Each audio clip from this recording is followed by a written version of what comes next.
Welcome to Outlaw Radio on a Monday night, live from the basement. I am your host, Kevin Barnes, the mouthpiece of the movement, the militant with a microphone, aka the Negro Whisperer.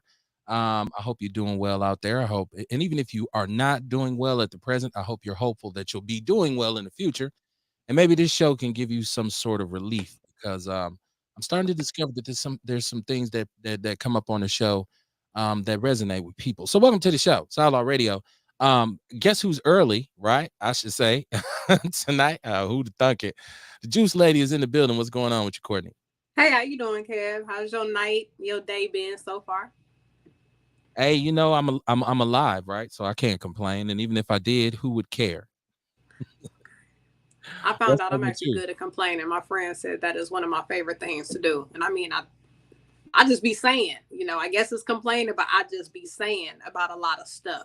So, Right. Well, you know. women tend to complain, right? One of the things that they do, and they usually say, "I'm just saying, I'm just Yeah, saying." that's All what right, I just be saying. I'm just I ain't saying, complaining or nothing. Just saying. just pontificating out loud. How was your weekend? It was good. It was look, I went on a date. I Uh went on a oh, date. We went to TJ Maxx. uh Ooh. Real. I went on a date to TJ Maxx. Oh shit, got your freak on. He was over by polyester, right? We was looking at candles, but then they only had pumpkin candles. There's no regular candles. Everything was pumpkin. Oh I Lord, mean, we went to get a drink before that. We went and got a Tis drink, the season. went to TJ Maxx, and yeah, my weekend was good. that's what's up. That's fly Welcome as to the Kicking hell. with the show, brother kids, Real. made money. Hey, thank you for me. Thank you for having me. It's a pleasure to be here always. Yeah, man, it's Outlaw Radio live from the basement. Alicia Mullins, what's going on? My former coworker. She said, "Hey, yes. How you doing?" Hey, Alicia, Alicia. Hey, Alicia hey, does hey. she does a lot in the community. She always has, and I've been meaning to bring her on, but we can't never get on the same thing. So I'm a get her on here because she does a lot in the community. Shout out to Antonia Anderson. How you doing, sis? Listen, we do this Hey, on Mondays. Antonia. We do this on Mondays and Wednesdays, right? Big Black Sports Show coming back pretty soon. Antonia's got the Hip Hop Museum, and I don't. Antonia, does your hours change with the changing of the season? I don't know. So she's in the chat room. But welcome. The number's 262-202-5131. You can call in. We have a chat room. All the shows are archived, classic shows on my timeline. Those along with my son's football highlights. That's usually the only thing I'm gonna put up there, right? Mm-hmm. My little dude getting his pig skin in. But man, I'm happy to be here, man. How was your weekend, Rail? Oh man, it was great. You know what I'm saying? I took the time to just put some more things together, planning some more things for my duplex. I gotta renovate my upstairs. Excuse me, so I can get it cracking before it get too cold outside. And Yes. just connecting and exchanging with clients who want me to take them on as they want me to be their book writing coach. Since I wrote Hmm. a book before, they want me to help walk them through the process. So I've always been looking into being a life coach and a consultant for like emotional intelligence and perception management, but it never dawned on me the fact that I could use my experience as a book writer and author to help walk other people through the process that want to tell their story. That's what's up. That's what's up. For sure, for Antonia, sure. Hi. Antonia said, she said, hey, everyone, much love.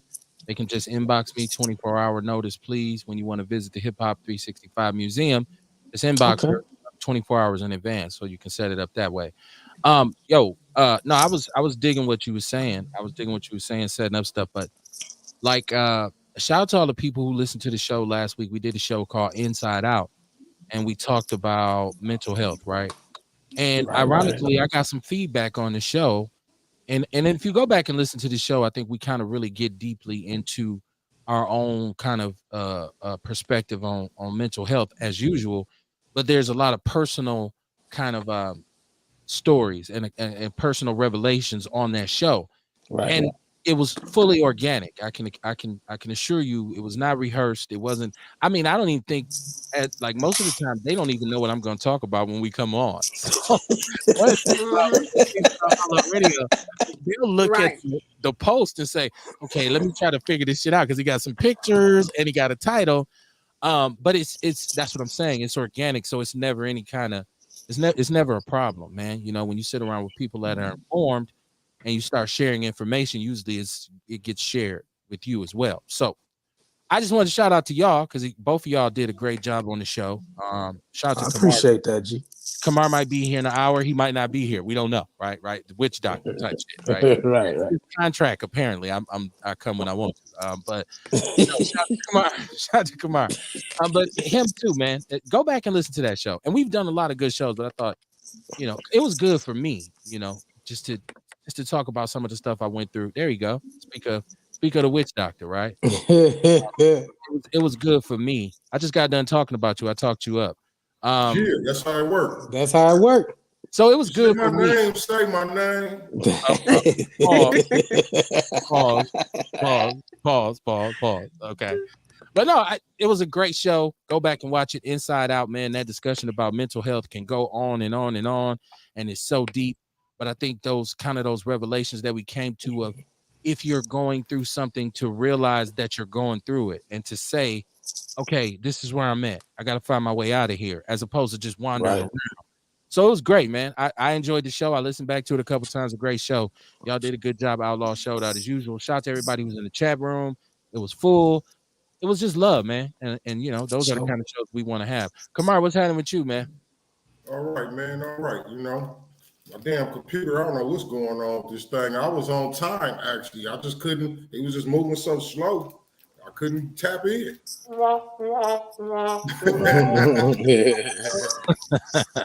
that's how gotta my get shit be. My you gotta my get computer at Wi-Fi. work.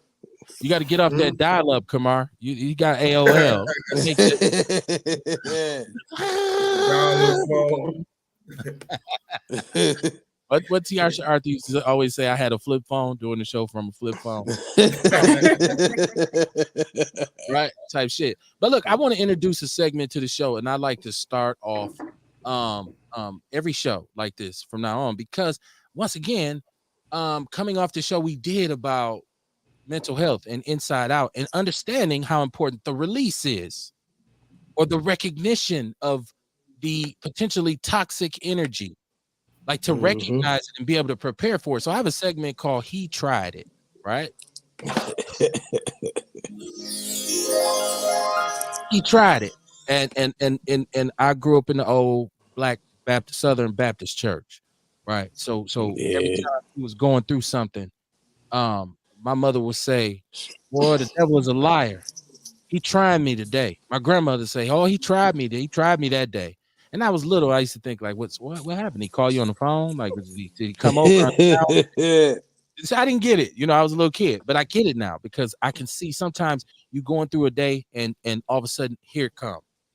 Habitual line stepper, a negative situation, negative interaction. And when you start to get good, you start saying, you block it off. No.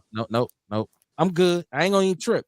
So I like to say, everybody just kind of give an example of something that happened since we was on the last show where he tried it. Like somebody tried you, some bullshit happened, everything was cool. Even if you was just at KFC and somebody just came in acting they tried it. The devil tried it, right? For me, it was on a professional level where he tried it with me today. But I'm I feel like I'm a little bit enlightened with me because I'm looking at this like I'm not going to allow that to happen. I'm already formulating plans. Once that starts to come, I say, you know what?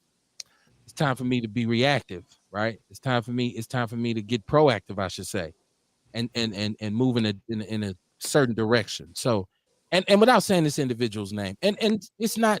Sometimes people are the bearers of messages that you need to hear, or they come with something that you need to see because it kind of wake you up and say, "Oh shit, I done slipped a little bit. I done let this a little bit too close." So Mhm. he tried it with me today, but I'm happy to say, and I don't care who you believe in. Thank God I didn't fall for it. God, I'm good. And I ain't headed down the rabbit hole because of it either. As a matter of fact, I feel like elevating a little bit more. I know y'all like Kev on his preacher tonight, but it is what it is. I'm telling you, when I seen it and I recognized it, I sat up. It was like a boost of energy. I said, "Oh, he trying it. He tried it. It's all good. It's all good." Right. So that's my he tried it for this week. I don't know. Somebody go. Who got one? Who got something that's just like, oh, You know me. I feel like I don't know. I don't be feeling like somebody else trying it. I feel like it's a spiritual thing. Like when different shit happen, you know what I mean? I feel like it's a test of our spiritual stamina. You know what I'm saying? So like I like to look at myself instead of they tried it. I start thinking about myself. You know what I mean? Like what did I let go? What happened with me? Where's my place in it? You know what I mean? And not only that, but how can I get myself up out of this shit? You know what I mean? I try to get my mind off of outside energy. But my moment is this, right? My transmission went out in my truck, right? While it was sitting outside in my front yard, somebody come and smacked the motherfucker right in the back. You know what I'm saying? So like, yeah, again. So like I say, you know what I mean? So like I say, you know what I mean? I don't feel like they tried it. I just feel like this the universe working with me. You know what I mean? Checking me, testing me. that's Satan. That's what my grandmother ain't nobody but the devil. And I'm not talking about when I say he tried it, I'm talking about the devil. That's just my perspective. Satan himself. Right. Satan incarnate. Now, like I said, sometimes it comes in a person they just the deliverer of it. It's not them per se personally. It is Satan utilizing them as an instrument. So that's why I say he tried it. Well, so if that's how you believe, right? Because I feel like God and the devil was in it. We both. You see what I'm saying? So, like I say, I refer back to me again. Always good. Always point 1 and 4 is pointing back. Who else got tried? Who he tried with? Who was the devil? Sure was busy today. It could have been Saturday. It could have been Sunday. It could have been. It can be whenever. It's just where you look back and say, dodge that one. You won't get me with that one today. No other examples. I know I caught y'all. I got. I can do one. It ain't been this week. It's just been this whole damn season, man. And I was sitting down talking to my lady, like, damn, it's like I'm fighting battles on different fronts, But I was like, right. And that's what I had to tell myself. I said, you know what? And like I said, like Kamala said, we could either be a victim of circumstance or we could try to figure out the lesson in it. So I'm like, okay, I applied for 2 different positions with the state still because I'm trying to get out my position. They got me doing the FBI fingerprint, all kind of shit, just for me to be declined on both positions. I'm like, why they wasting my motherfucking time? You know what I'm saying? Got me doing the FBI fingerprint. And then I said the little right. And I'm like, damn, I bought into it. They just wanted my shit. They bribed me with another position. You know what I'm saying? You got me. Right. They got me on the database now, damn it. But then the little niggas bust my lady window. My kids go outside to jump on the trampoline the other day. It's some dead rat and shit in my yard that I think some animal done brought in and dropped it. So lately I've been trying to find somebody to put me a fence up. Both my neighbors got fences, and I just need to close my shit off so people start walking through my yard, fucking with stuff. So I was like, you know what? Oh, and then I got a prayer plant. My little girl brought it home from school. It was just a leaf with some roots, and she just threw it on the bed. So I was like, let me see if I can bring this shit back to life. So it's doing good now. It's thriving. It got plenty leaves, flowers, and everything. Fucking around and got spider mites. I'm like, how the fuck am I getting spider mites inside the house? So I was like, you know what? This is just the universe. Or fuck it. There's like 6 planets they say in retrograde right now. So I'm like, this is just the universe helping me step up to my next level. Because when you come across tension and bullshit, it's just them poking you in the ass to make you go forward into the next level. Right. So I'm like, okay, this is the universe telling me I need to get this fence put together. I need to go ahead and renovate my upstairs and have this shit smooth. I need to learn how to deal with pests organically so that when I do start growing my own food and shit like that, I already had the experience with it. And I needed to start my lady car and put it in the garage anyway. So, like I said, this was just shit kind of kicking me in the ass to do shit that I need. Right. So that's how I try to look at it. I try not to look at the devil anymore. I ain't gonna blame him for shit that I did out of my lack of maturity. Right. And I'm not gonna blame him for circumstances happening because I was a little laxed on doing shit that I knew I was supposed to do anyway. You know what? When you said that, I'm sorry, and I want Courtney to go because Courtney's usually be the best.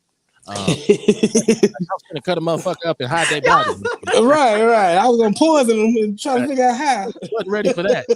But listen, I always hear people say God is a woman. Nobody ever says the devil is a woman. Why is that? Like nobody ever says that. Nobody ever says the devil, because we seen the devil's Al Pacino, nigga. We know who he is. We say he was Satan, but when it comes to God, it says it's a lady. Hey, well, that's how we get shitted on too. Like, okay, we gonna call the devil a he. Right. Yeah, we gonna get into that. Courtney, come on with it. Give me some. He tried you. When he tried you, what you do about it? Everything has been cool for the past week or so, and it's probably because I didn't got tried and I done went through it, and now I'm getting better. But now I didn't talk to y'all about my ex, and we've been dating all year, on and off. So we still was, kind of dating or whatever, kicking it. We was grocery shopping, doing the things we do. Quality. And I'm out doing Uber, I'm on Hampton. I hit a corner at 1 a.m. Who motherfucking car in front of somebody's house at 1 a.m. in the morning? Okay, so we called the phone. Niggas don't answer. We send a picture of the vehicle. Then we call again. Niggas answer the phone like, man, what the fuck you want? like I'm some irritated motherfucker that you ain't been fucking with. So he tried it. We're not gonna say what immature things I did, but I've grown since then, Since last week. Hey, I like to tell people that's dangerous, right? That's dangerous ground. When you're talking to people on and off, that's dangerous ground. You know what I'm saying? Because a lot of the time, like y'all telling each other, we ain't together. Then as soon as we see the other person with somebody, we get upset. You know what I mean? That's dangerous ground. And then a lot of the time, even especially when kids involved, right? Like they'll say that shit, we ain't together. That's just my baby daddy. That's just my baby mama. But as soon as that nigga get caught fucking with somebody else, all hell gonna break loose about them kids. See, but the thing is, as far as dig this part of the game. Here's another part what I done saw over the years. I don't watch women.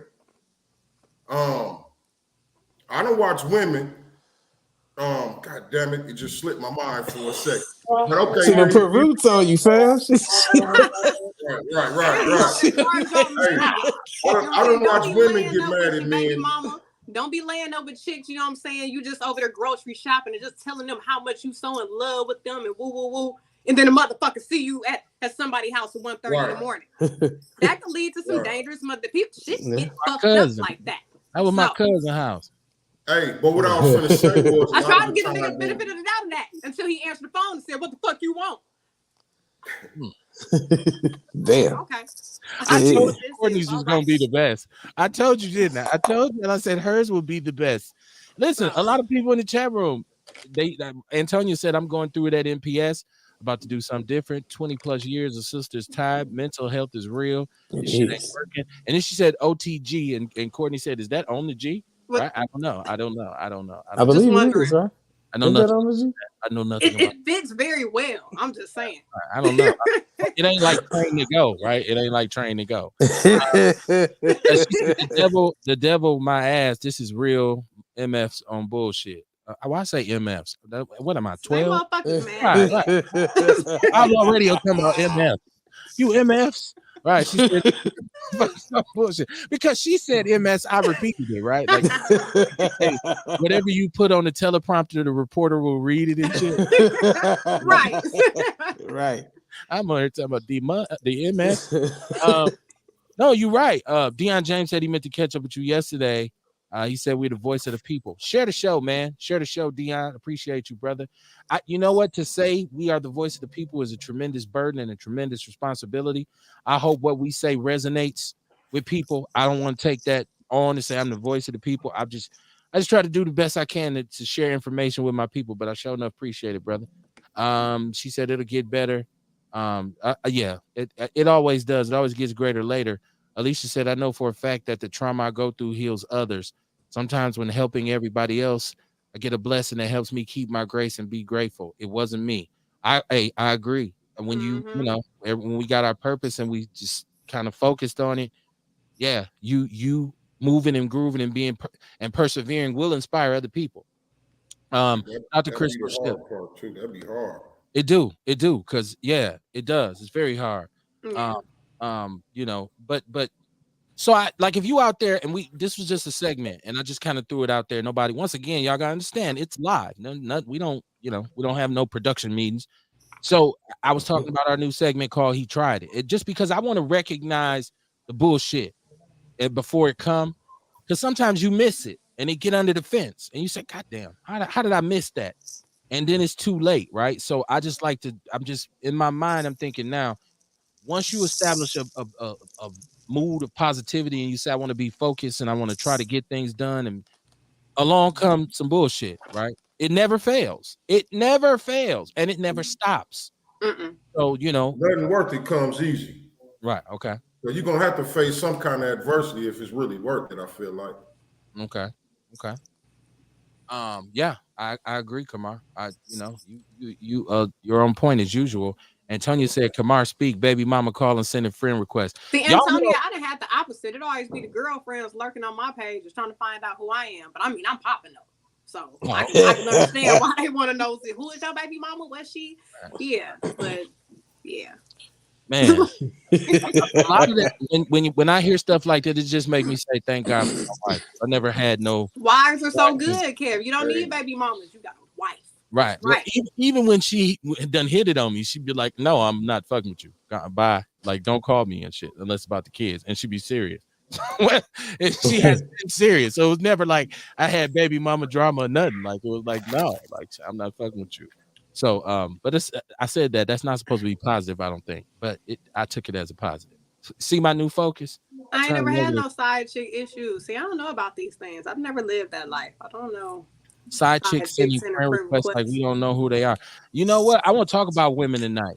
This show should have been called Ladies Night, because I want to talk to women tonight. I'm gonna say talk about them because obviously there's a lot of women listening. Once again, share the show. Now, so in this last week, we saw Queen Elizabeth, a 70-year reign. We identify her as a chief colonializer. We recognize the damage that her country and her countrymen have done to the rest of the planet in terms of their colonialization of it. Multiple continents ruined, cultures destroyed, people enslaved, people oppressed, and she had a hand in it. And so she's still being celebrated, which I don't totally understand, but I get it. 70 years in charge, right? I get it. There's people saying, "Oh, she's lying in state," and people say, and I'm still sitting over here like, I don't get it. It's like when Ronald Reagan died, or like if I was alive when J. Edgar Hoover died, I would have been like, oh, like I would have been like, no fucking right. So you see, Charles ain't want to shake that nigga hand. Like, I don't know why the nigga was out there anyway. Want their own grandbaby. Right, their own grandchild, because come on, this shit just. I don't know why the nigga was out there anyway. He thought, dude, he waved at somebody forcefully just to act like he was waving so he wouldn't shake that nigga hand. I'm like, damn. Right. Apple don't fall far from the tree.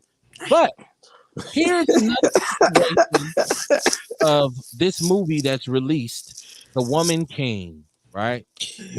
Controversial for a lot of different reasons. And this is shown to us, and I think that there's an expectation that we, as foundational Black Americans, anything you throw us that has anything Black to do with it, we're gonna jump up and say, right. We love that. Right. I have several issues with this. Number one, and I don't have an issue with Black people working. No, I don't have issues of, at least I can't say it's not a slave movie. I can't say it's not that. And I'm going to tell you why.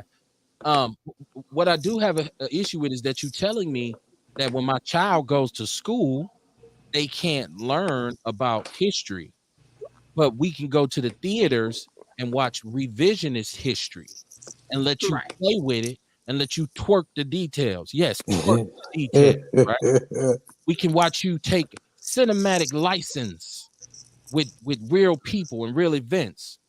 One of the main things people should know about this group of women warriors is that they participated heavily in the slave trade, right? So And the Muslims, but we don't shit on them. hold on, let me finish. Let me finish. If anybody wants to tell the story about Muslims and Arabs and their involvement in slavery, if you come up with a Arabic character and you wanted to make that movie in 2022, I'm gonna say the same thing. Anybody can get it. I will say the same thing. I'm saying tell the whole truth about what the kingdom of Benign, right? What tell about their involvement in it. Don't change it all up.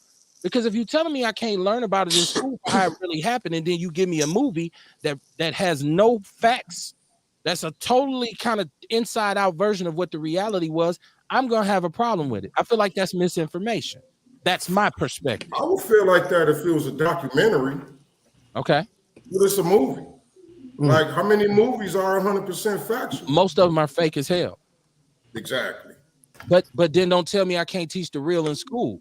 If the only way we're gonna tell movies is through cinematic presentations, that's to me that's hypocritical for you to turn and say, So, well, don't talk about that in school. And then the very next movie that you give me about Africa has no slavery. You don't even mention what you don't even mention it, what they did, what their contribution to it was. It's just how I feel. And I want people, if you feel differently, please call in 262-202-5131. You are welcome to your opinion. I promise you. What do y'all think about this madness with this movie? I had posted the video on my page, and a lot of people commenting. A lot of women are commenting saying they like the movie. They saying that they did touch on how Africans were part of the yeah, transatlantic they talked slave about trade. them doing that too. Yeah, so they saying they touched on it. I mean, me personally, well, the goods first. Okay. You know, You me take your time, personally, brother. I love to see strong black women. You know, I love to see that. I love that these women getting paid. You know, shit like that. I love that. Even though these people, I ain't gonna say they was fucked up. They just people. You know, they're people is assholes sometimes. You know what I'm saying? So even though they played a major role, it wasn't a small role. It was a major role in the transatlantic slave trade.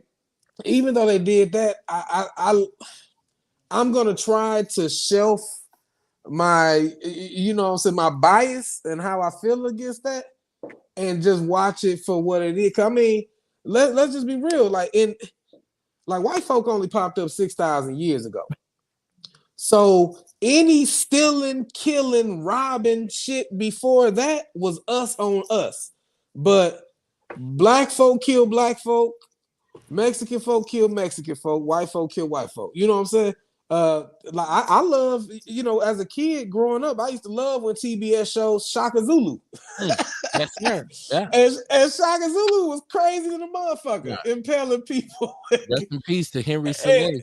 man, he played the fuck out that role. Yes, he did. But you know what I'm saying? Like, but the Zulus were these are war tribes, and it's no different nowadays than niggas participating in the sex trafficking to me, or niggas stealing kids, or niggas robbing. I mean, niggas have been hurting niggas since the beginning of niggas. And when people have been Since the hurting beginning, the people, nigga right, and though. people have been hurting people. So I'm gonna still try to watch it Uh-huh. and just leave my bias out of it and Okay. appreciate the beauty of it. But yeah, man, no, they of course this type of shit will come out while they talk about, you know, I see the money marketing and everything. Like, you know, just like with the Black Little Mermaid, I see how these production companies know that if they put black folk on it, they about to make their bread because black folk gonna go to the movies five. And you look what they did with the Black Panther. Yeah. I went 3 times, and I took my niece, my nephew. They went down the line Hey, taking that's everybody. another movie. Hey, that's another movie that wasn't factual, right? First of all, But here's the thing. What I had here's my take on the movie, right? I went to watch it, and I saw myself going with no biases, right? Right. And I was watching the movie. I saw they was participating in the slave trade and everything. They showed that. They showed how brutal the women was and everything. You know what I mean? But it was a lot of other messages in that movie. Like it was some dope shit. Like we talking about how our women need to be empowered. They need to see images like that. We talk about how they even talked about how they would switch up their resources in order to trade instead of trading the black folks. I mean, there was a lot of stuff. It was the camaraderie between the sisters.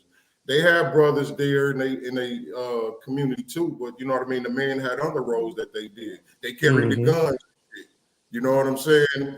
I'm just saying, you know what I mean? All I'm saying is there was a lot of other messages that I feel like could be picked up. They talked about they talked about trauma. You know what I mean? The one lady on there was raped and had a child. She had to get a baby up, and for years, 19 years later, the baby come back, and now she, you know what I mean? There was a whole bunch of shit going on in that movie other than just facts. Like I said, it wasn't a documentary.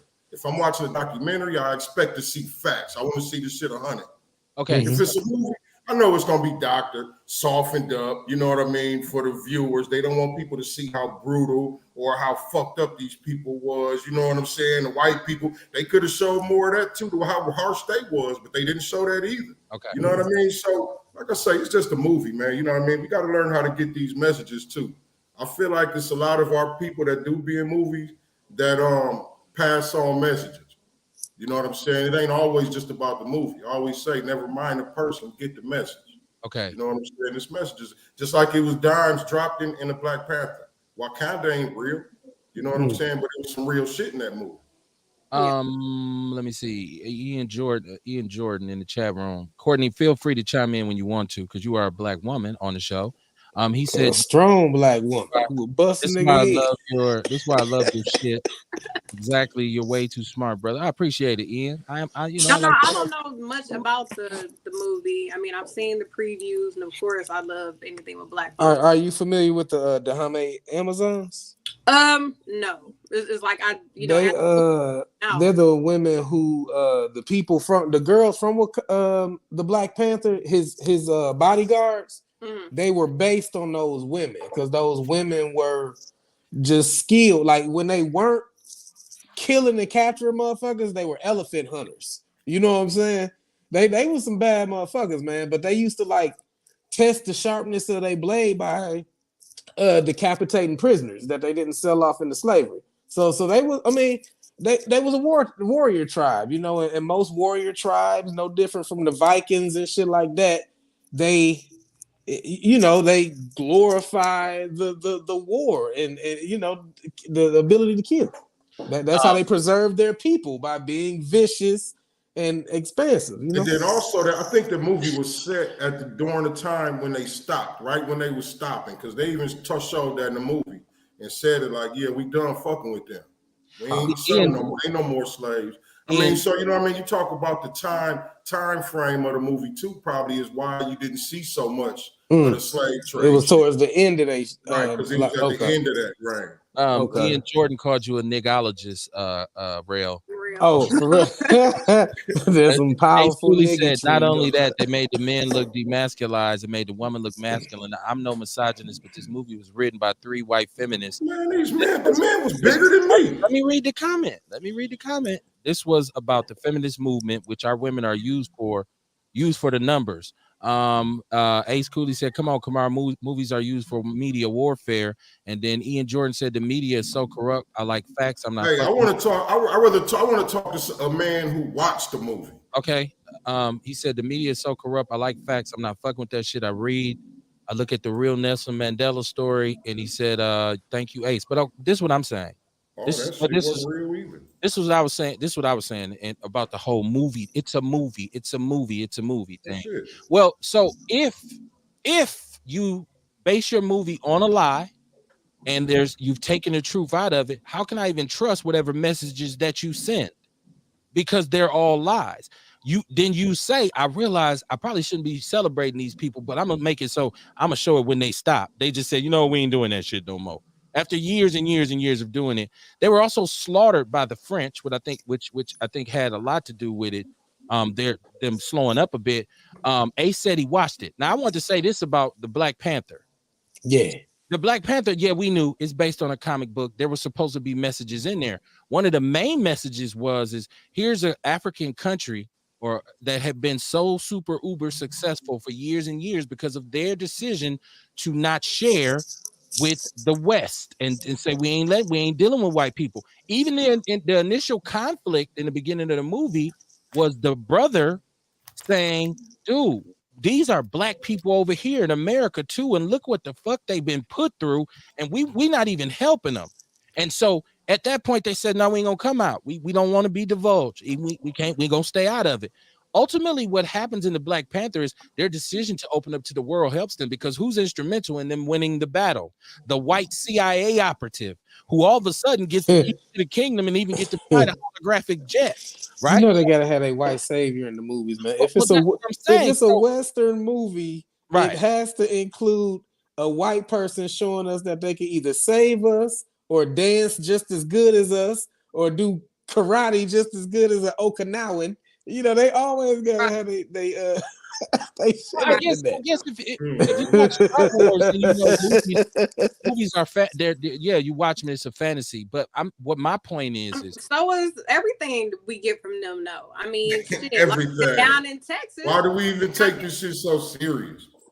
What was you saying, Courtney? I was like, just down in Texas, like the school books, slaves for goddamn interns. I mean, we can't believe, we're gonna go. Why right. we believe the movies? We can't believe the fucking books. You know what I'm saying? We can't believe the history books they teaching our kids with. No, I can't fuck with them at all. You got to take their movies as just some punk ass entertainment, some to pass your time, but nothing to really. I mean, I can't take the movie as entertainment when you taking the truth out of the schools. When we're not able to educate the kids about the truth because you have legislation that says we don't want white kids to feel ashamed. I don't want black women, since we talking about how black women feel, I don't want them to feel ashamed because they were cutting people's heads off to see how sharp their blade was. So I'm gonna take it out to school, but I'm gonna put it in the theater, and that's how we gonna have. That's what our future generation, our young black kids, can look forward to. They can't teach me about it in school, but I can go watch some made up fooky fake shit in the theater. That's my issue with it. I understand it's a movie. I understand even documentaries is twisted in a lot of regards. Yeah. The bottom line is what he say: believe half of what you see and none of what you hear. Right? I always operate from that perspective. Yeah. Gotcha. But I'm saying I'm looking at how they're manipulating the truth for us. Oh, they always gonna do narrative, and this is, since you can't learn it in school, and you want there's actual book burnings and bans on books that's going on right now. Yeah, we got to pay attention to them trying to strip everything down and reinvent the narrative, and movies are part of it. I mean, listen, I don't know if people know this, but diamonds in their inception and their introduction to this country weren't even rare. They was forming on top of the ground in Africa. Yeah, right? They're still not rare. What happens? You know who created the image of diamonds being glorious and glamorous? De Beers. Movies. And when people went to the movies, you see these actresses, they got all these diamonds. Oh, well, that's valuable. It wasn't even rare. They use the movies all the time to influence narratives, is what I'm saying. And I don't expect the movie to be, people say, Kev, damn, it's just a movie. Well, it's just a movie until some kid who don't know the truth or some individual who don't know the truth sees it.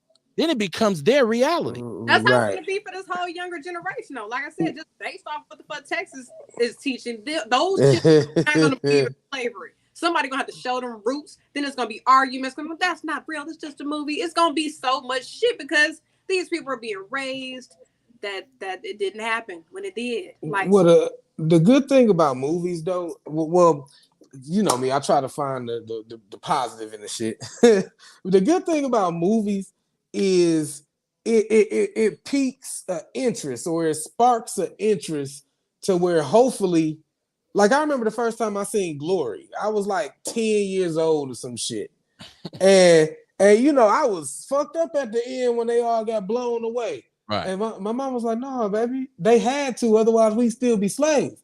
And I'm like, "You bullshitting," So so it made me go to fucking Atkinson Library. Atkinson, shout to Atkinson Library, baby. With my library card to get the Yes. Civil War book, and like, damn, they was fighting on the Confederate side. I think. No, Well, that's I ain't for the seen Union. no. They was fighting for Union. Union, yeah. They, Oh, okay. they was. So, It's so much more to that story. oh, They okay. went See, but through that. it at least piqued the interest to where I went at When I 10 was and yeah. grabbed a book. I mean, just real shit. If it's on TV, it's for your programming. Nothing on TV is for your benefit, movie or show. Like when I I love documentaries. So when I'm up at night by myself, I watch like it was a documentary on Netflix just showing how the different toys I used to like growing up. He-Man, Ninja Turtles, shit like that. Right. And it showed you that they had the toy before the commercial. I mean, they had the toy before the cartoon, but they put the cartoon out there so that they can get right. So even as kids, everything is propaganda. Right. I remember when 300 came out. I think that was like right when we was about to go back to Afghanistan or some shit. But with 300, all the message was it's worth dying for freedom and all this shit. And it was like, but 300, I still enjoy it as a movie, even when I see the bullshit in it and even product placement. I mean, shit, movies used to have product. No, they still got product placement, but they used to have subliminal products and messages too. So everything, if it's on the TV and media, it's propaganda somewhere. Hey, shout out to Mike. How about we stop acting like we supposed to teach our kids the truth? Like we supposed to already know them people ain't gonna give us the real. Right. No doubt. Right. That's what I say. Why do we get excited when we see shit like this? These motherfuckers ain't never gave us the truth. It's a movie. Mike Kimmon said it's a movie they passing off as the truth. Shout out to you, Vince Tony. What up, Vince Tony? I don't see how they pass it off. It's a movie. We all know movies is fake. Well, but do it say based on a true story when the movie comes out? If we want our kids to know what's real, we got to teach it to them. Well, hold on. Now I said that I said that because, like I said, the attack on the actual truth. When you attack the truth, like Rail just said something very pivotal. He went to Atkinson Library and pulled the book to get the real, which is similar to what I did, because Atkinson Library is where I learned really how to read, right? I ain't lying. But so right. We gonna learn some shit. Here's the problem with that. If the kids go to the library now and the books have been removed, if the truth is no longer there, they can't go find it. And now you said, I get what you're saying about we supposed to be there to tell our kids the truth and all this kind of stuff. But we supposed to be there to tell our kids a whole bunch of shit that they ain't getting right now. And they all are worse here because of That's my point right there. That's my point. You know what I mean? We getting upset at movies and what these motherfuckers showing us and they trying to give us, but we ain't teaching shit to our kids. Well, I ain't saying all of us, but I didn't take it like that. You know what I'm saying? You know what I mean? About me as a whole, you know what I mean? We ain't teaching shit to our kids. Right. Like, okay, tell your child that this movie ain't 100% accurate. If they, you know what I'm saying, let them know. Well, the parent don't be knowing. The average parent goes to work work Monday through Friday. Right. Club to make up for the slavery of the week on the weekend, and you know, drink the depression away. Right, so they don't know it enough to teach, and I think that's why a lot of parents get frustrated, or even me as a man sometimes being the leader and being the person that has to have the answers and shit. It keeps me on my toes because I got to keep learning. Because my kids keep asking me shit. You got to be Atkinson Library now. Right. But for the average person, don't get away from me, man. Go Google that shit. You know what I'm saying? Because it's pointing out their ignorance. So the average parent don't know the shit to teach you. Antonio Anderson said movies are capitalism. Money, money, money. Yes, they're banning books everywhere. Libraries, MPS, however, I can take them all. VHS, DVD, you name it. I still have mine. She said, Kamar, you on the money. We should teach our kids. My mama made us read.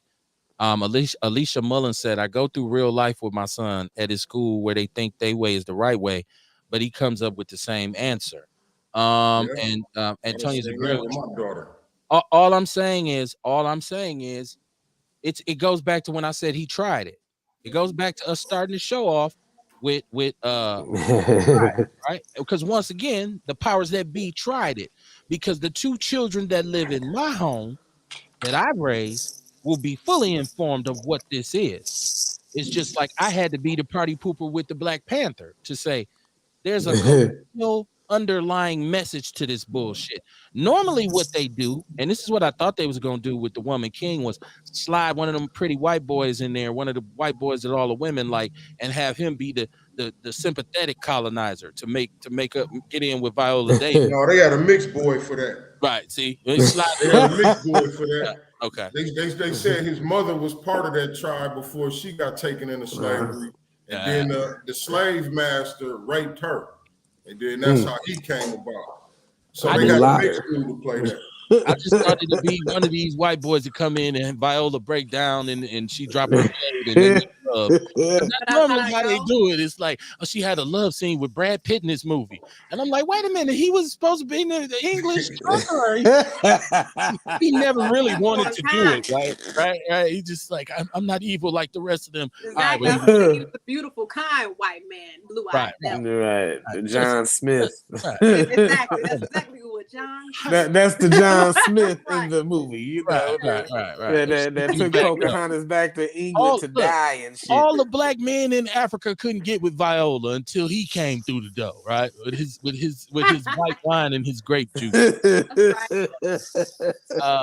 Let me see, man. Well, I got my chat room popping, man. Y'all hit share the show, man. This is what's up. I love Outlaw Radio when the energy is flowing like this. I just want to make sure I get everybody's comments. Yeah, Ian Jordan, he said, I love Atkinson Library. You guys are touching on some points. I was just watching Candace Owens. Now I'm mad anyways, right? It helps to get it off. Listen, you can always call in 262-202-5131. It's across the bottom of the screen. If you can't see it, it's 262-202-5131. Shout out to Atkinson, man. I can't say Atkinson was the shit, man. And no, look, I'm sidebar. When I was young and I used to go in there, my thirst for information, those white lady librarians, those colonializers took that little foundational black American baby and pointed him right to the Dewey Decimal System. I used to take stacks and stacks of books to the table, bro. I ain't real shit, man. I did too, man. I'm gonna let y'all in the secret. Somewhere in some vault somewhere, or maybe it's destroyed now, is a VHS tape of a talent show from 1984 with me breakdancing. Attempting to spin on my head and failing miserably. That's something. You always been too big for that. I was little. I was 8 years old. You was big when you was 8. Oh man, born a full-grown man. Like you always been too big for that, man. He tried it, right? Always, Tim, is what he said. Right. He's 6 or 8. Right. That's the biggest toddler I've ever seen in my life. He said, and shout out to all big kids, man. Kamar on his Ari Spears Lizzo shit right now. They really said if it's just a movie, then why use the name of the real tribe? Make up a name. Hell, I thought it was a great movie too until I did my research. They're trying to make money on the lie. None of that money goes to the black community. Mike Kimmett. Right. Shout out to Mike Kimmett. Oh man, I should have shouted Mike up in the beginning of the show. Shout out to Mike Kimmett. I had one of them good old Mike Kimmett chop it up sessions today, so I guess that's why I'm a little fired up. He said we're supposed to challenge lies at every section. You can't just say so what is just a movie. No, it is not. Stop watching movies. He said it is programming. But I mean, the youth don't know that, Kamar. Well, I'm just saying, man, stop watching movies then. Shit, if we know all movies is programming, how about stop watching them? I'm not gonna watch this movie. To be honest with you, I won't see it. Well, you know what? Maybe hold on. I take that back.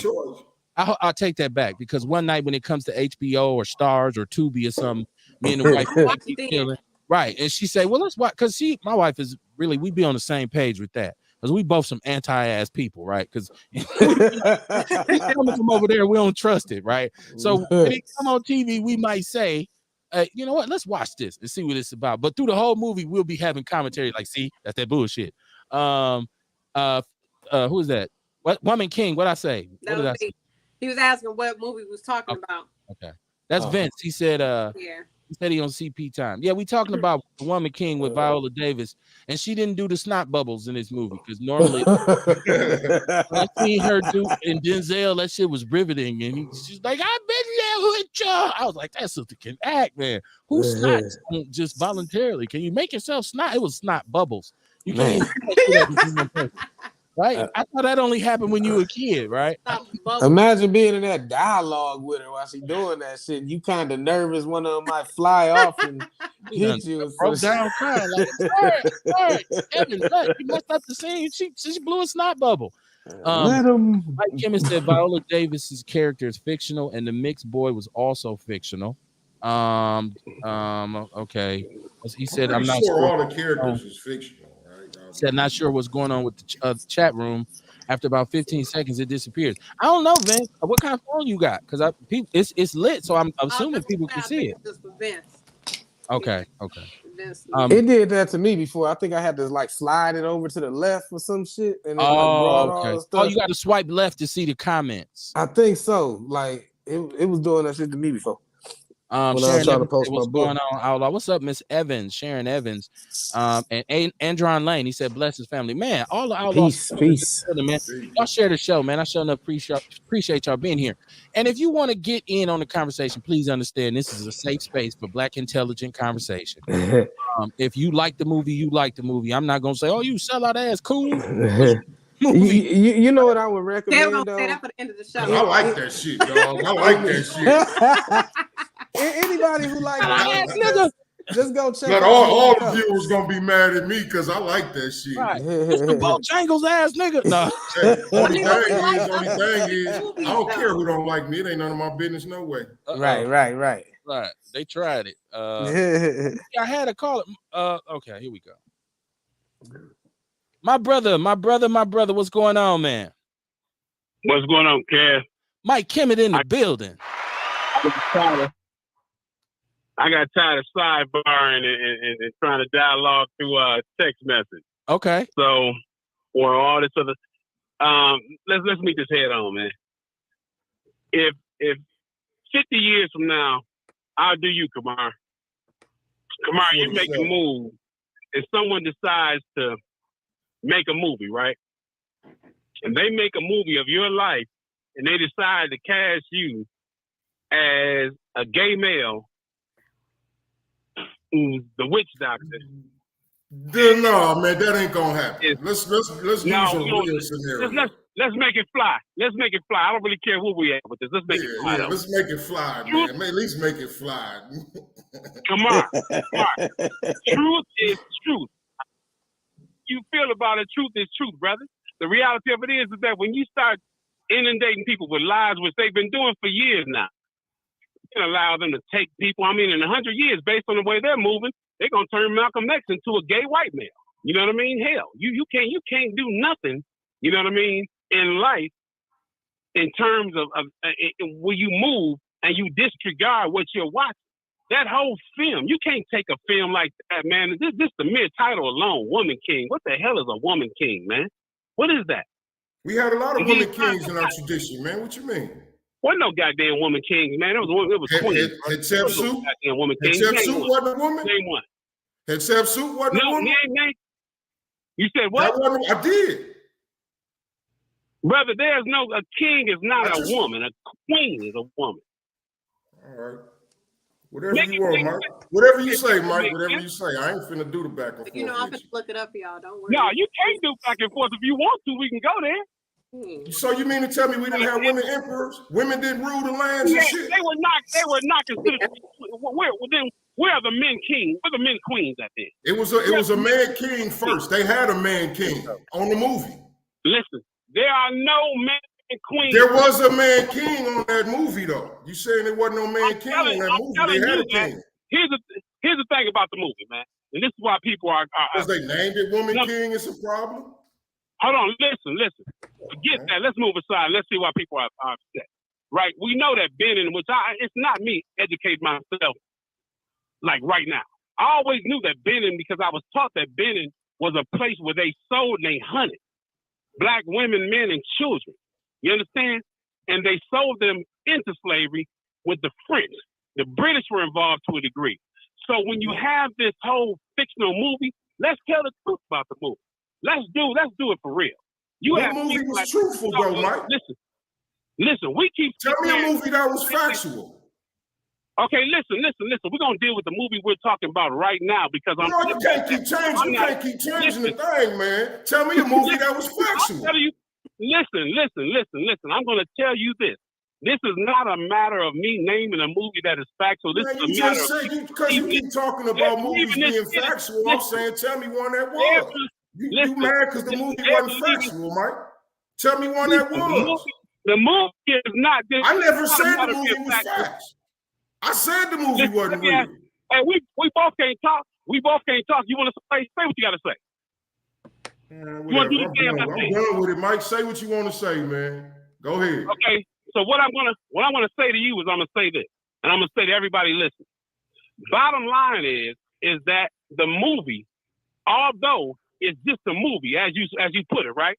The problem is people are actually debating this movie and actually taking this movie as reality. You can't take something that's being sold as reality. That's their dumbass fault, Mike. Hold on. What'd you say? I said that's their dumbass fault for taking it real. We supposed to know better than this. Hey, no, it's not. If our children are vulnerable, it ain't their fault. It ain't their fault for not knowing shit. Listen. If they turn Malcolm X into the enemy, right? Man, come on, man. I'm done. Listen, man. I don't know what you're done, Mike. Because every time I say something that's irrelevant, it don't make no sense to you. So I'm done. I didn't say it's not irrelevant, but you keep interrupting me, and I'm telling you once again, you're not going to say to me that it don't matter. It's not a big deal. It's their dumbass fault. We have. Yeah, listen. You started talking first, Mike. I can't talk to you. You want a podcast, Mike? What you mean I can't talk to you? Listen. I'm telling you again.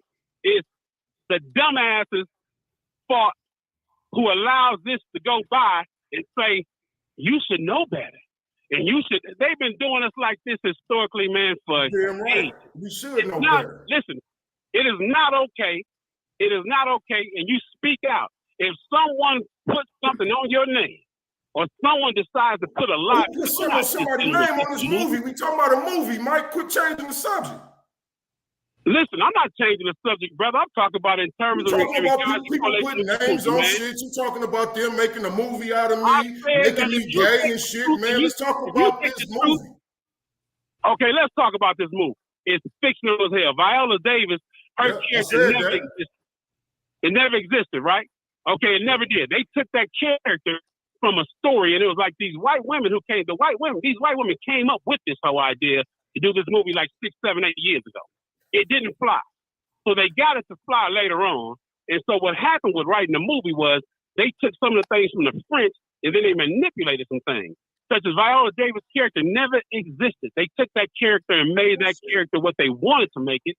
The other little girl, I forgot the little girl who's playing in the movie, the young lady, she didn't exist. They took that character from a 1978 interview with a woman who said she fought in 1894 against the French.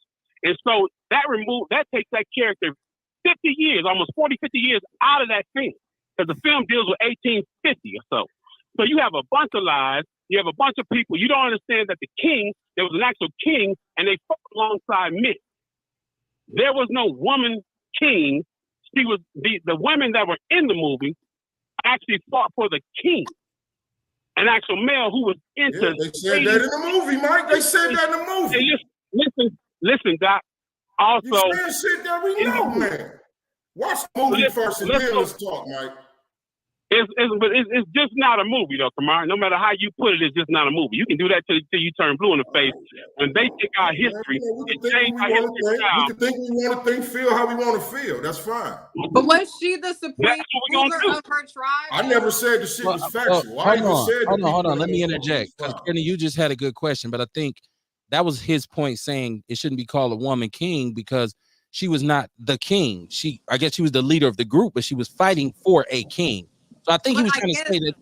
I think he was trying to say the title was misleading. But if you look up the definition of king, under it is a supreme ruler. So if they were talking about it in the aspect of she was the woman king of, the women fighters that she was leading. So all I'm saying, man, we had plenty of them in history of her little tribe of chicks. So it just depends on, how you flipping in your perspective of That's things. all I'm saying, man. We had plenty women kings in history. And to that, I think he said we had plenty queens, but they weren't considered kings. It Right. seems like it could be semantics, but there's specificity. Queen Azinga was one of the greatest leaders of all time. And you tell me when did they call Queen Azinga King Azinga? No, when was it? She was the queen, right? She was the queen, right? And she was one of the greatest of all time. So my thing becomes this with the movie: you don't deal with the historical context that tells you that these very women, the very women that we're talking about, whether the women and the men in this movie, were actually raiding camps, decapitating villagers, taking people, selling them into slavery, and some of them wound up in America. You had them literally inventing. They actually did this, and then when they came to him and said, "We no longer want the slave trade," the British said, "We're not getting involved in the slave trade. We're done with it." He still continued to fight for the right to do it. He said when they talked about the fact that they can use palm oil as something to trade with, the king was not into that. His thing was that the slave trade was everything to him, and they traded for guns, they traded for different things, left and right weapons, all kind of weapons. And my thing is that the very people we're talking about in this movie actually were murderers. They were killing children, and they were also selling children. And so when I speak on that, what kind of problem can you have when we talk about it just being plain truth? If you like the movie, like the movie. Like it. You got a goddamn reason to have a problem with someone saying the movie was bullshit. I don't have a problem with nobody saying the movie was bullshit. I just have a problem with people telling me about the movie that didn't even watch the movie. I just have a problem with people telling me some shit and they ain't even watched the shit. But you telling me I'm wrong. You told me I'm out of order for saying I never listen. I never said you were wrong. You told me I'm out of order, and you told me I'm out of order for saying that people should know this shit is fake. When did I tell you that? You just did a little while ago, Mike. You were wrong. You just did a little while ago, Mike. Listen, I'm gonna tell you. That's why we going back and forth, Mike, because you're telling me something different. This is fun. Of what I said. This is fun. But I'm gonna tell you again. Is the movie? I'm gonna ask you this. So your contention, and it don't matter to me, man, but I'm going to tell you this. I'm just going to take it head on because I was in the chat room. I'm bringing it into focus right now with me and you or anyone else. You pissed, Mike. You mad? I'm telling you, at the end of the day, it's not for some of us. And from a standpoint of history, whether we're talking about some of the documentaries they've released, you attack it head on. I do not believe that we can ever take the approach that when they sell us something that's a lie, that we say it's okay. You would never hear a Jew. I'm telling you, it's real. You would never hear a European Jew dealing with a group of Jewish individuals. They call them the Jewish Brigade, when in fact they were actually selling European Jews to the Germans and walking them into gas chambers. You would never hear a self-respecting white Jew say, "It's just a movie. It's just a movie." When our children laughed at Schindler's, I remember that. When they took our children into a theater and some of the children laughed at Schindler's List, they came in, stopped the movie, brought in rabbis, and scolded our children and talked to our children about how damaging it was to laugh at that. That's because you have to feel. And you have to feel for history and understand that history is a reflection of us even today. When someone can take our history, turn it around, make our villains into heroes, that's deadly, man. These people were not heroes. They were villains. Hey, well, you know what? We need to go around and start shitting on all these Muslims too. Because you know what I mean? Muslims was pretty harsh with our people too. They was selling us too. We need to start getting on their ass too then. After them.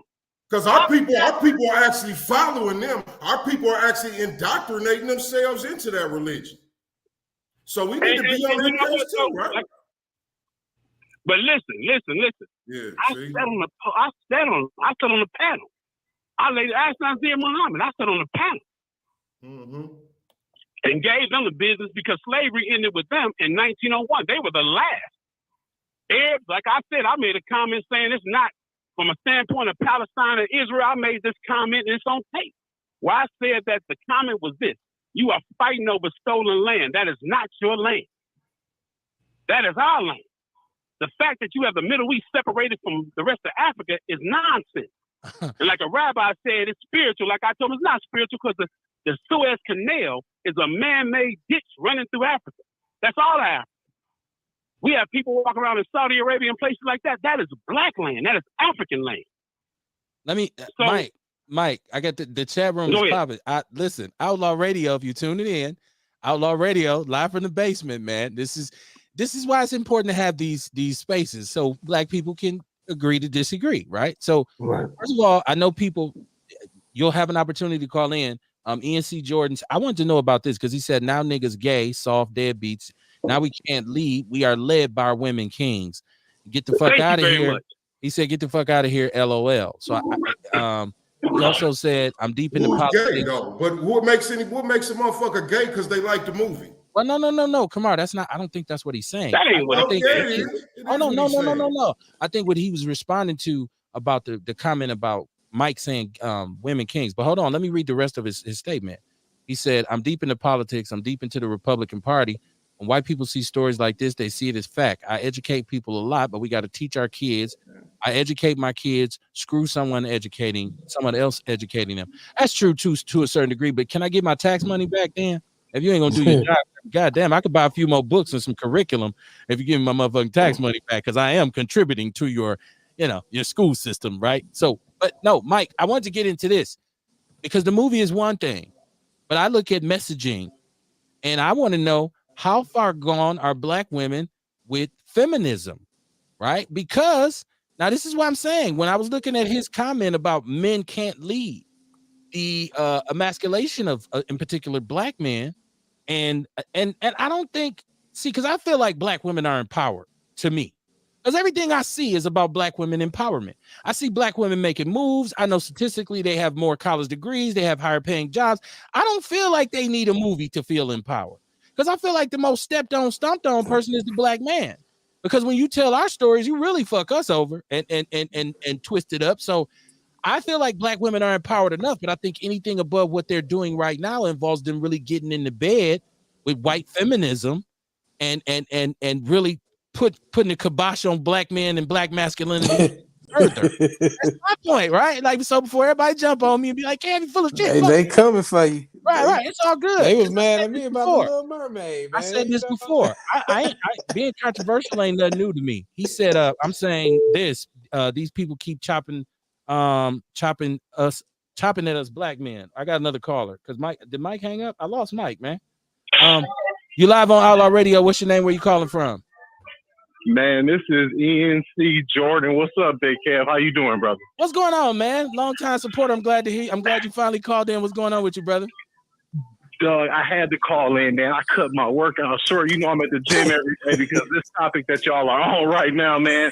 And what I meant by the comment, both of y'all brothers have a very valid point. The gentleman in the bottom and the brother Mike that called in, right? Right. Like, both of y'all have really good points. I was agreeing with both of y'all. What I meant by when I was like, niggas is now we soft, we gay, we can't lead. Because if you pay attention to it, and I'll start it back off because somebody made a comment about Brother Malcolm, and it was perfect because Malcolm X says specifically in the Ballad of the Bullet, he talked about how the most dangerous thing to any of us of color trying to do and succeed in any way is a white liberal. That movie, apparently, unless I'm wrong, wasn't that written by like some white feminist women? Yes. Is that accurate? Absolutely. Right.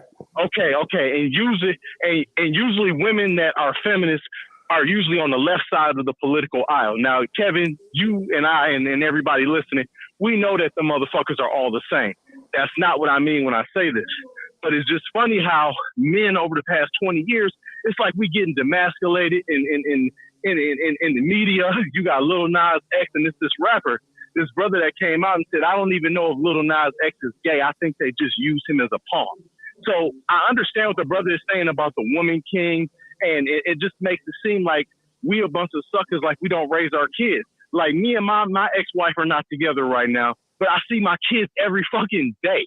I drive from a different city to see them every day. It's so many brothers that do that. And it's kind of like, damn, like you just said, like, for instance, My ex-wife, she got a master's degree. My sister got a doctorate. My oldest daughter, she got a fucking doctorate. You know what I'm saying? My daughter is going to school to be a freaking neurosurgeon, my 16-year-old. So it's not like we don't have, like women are just, you know, just some type of, you know, slave in the house, in the kitchen doing stuff. You're right, Kevin. Women are empowered. But it's a lot of brothers that it's like they looking at us like, damn, like we ain't shit. And I think that's where I think the title kind of pissed a lot of people off. I'm sorry, man. I'm taking up a lot of your time. I apologize. That's all good. Outlaw Radio, man. This is what we do, right? Where else would you rather be on a Monday night? Man, I'm telling you, brother. And I got to say, too, real quick, man, and then I'm going to get back to what, you know, listening to everything, man. Kevin, man, now I got a business partner. We started a company called News Undone, newsundone.com. Now, you know, I was just with Ron DeSantis and them last night. We was in Green Bay, and I was listening to a lot of different shit because a lot of us, we don't have the information. And me, I just be the way I always say, no matter who I'm around.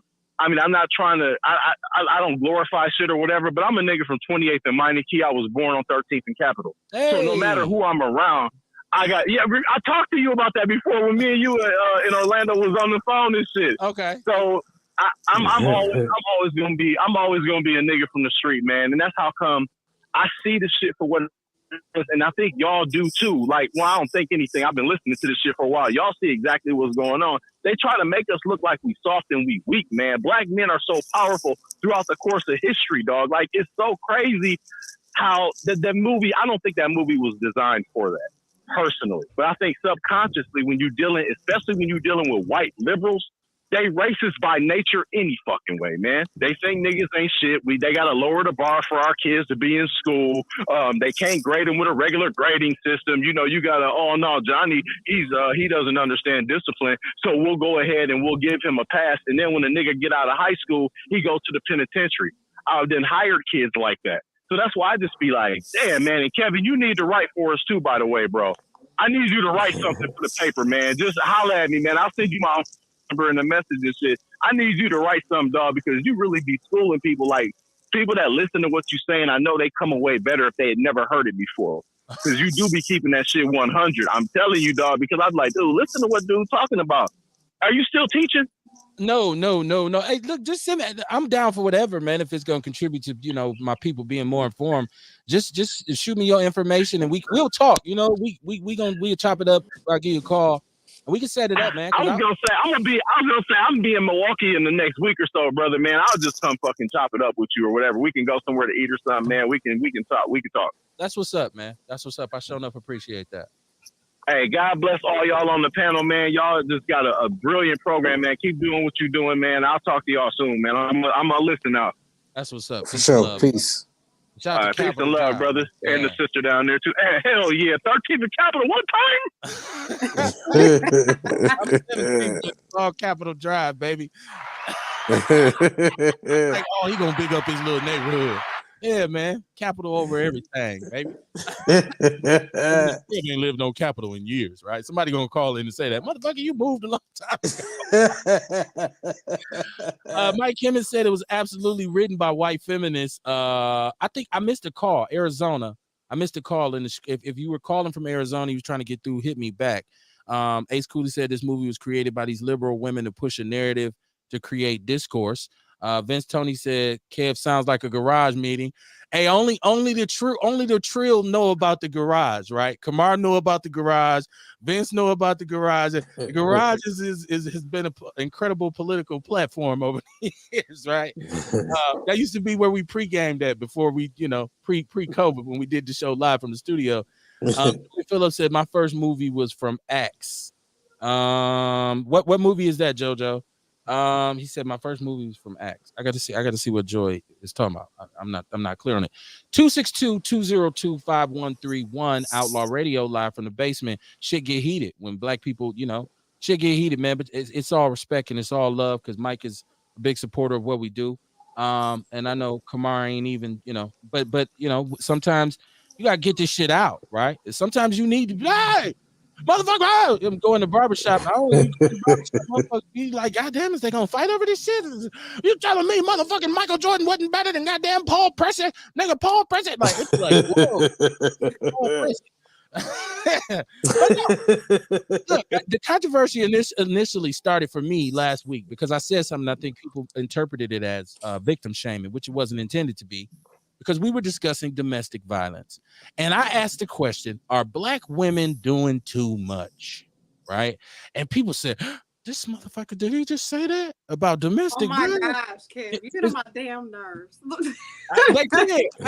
And I have to reiterate, I have to ask the question, because I could say women in general, but once again, I'm a foundational Black American, so I'm mostly and primarily concerned with what's going on with us, right?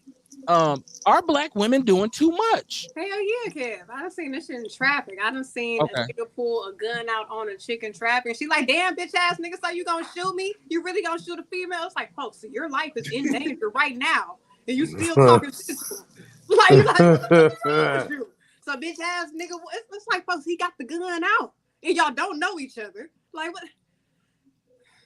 I and listen, I understand women, because I don't look at women as an inferior species, right? I don't. First of all, to me, a strong woman is the best woman, right? Like a woman who's confident in herself, who is passionate about what she does, who has the ability to go into nurturer mode with them babies, with my babies in particular, but to know how to still be a woman for her man, to be strong, but to still have what we would call a soft underbelly, right? Interestingly enough, I had a conversation with my wife about something that we had to get done in the house, like get something done. So I'm saying, she was like, I said, so what, you want me to call him? She's like, yeah, call him. I'm like, no, I was gonna let you call him. Because you the lead, you are a woman, you are a Black woman. I want you to roar. You're an she's like, empowered shit. If I wanted to be empowered and free, I wouldn't have a husband.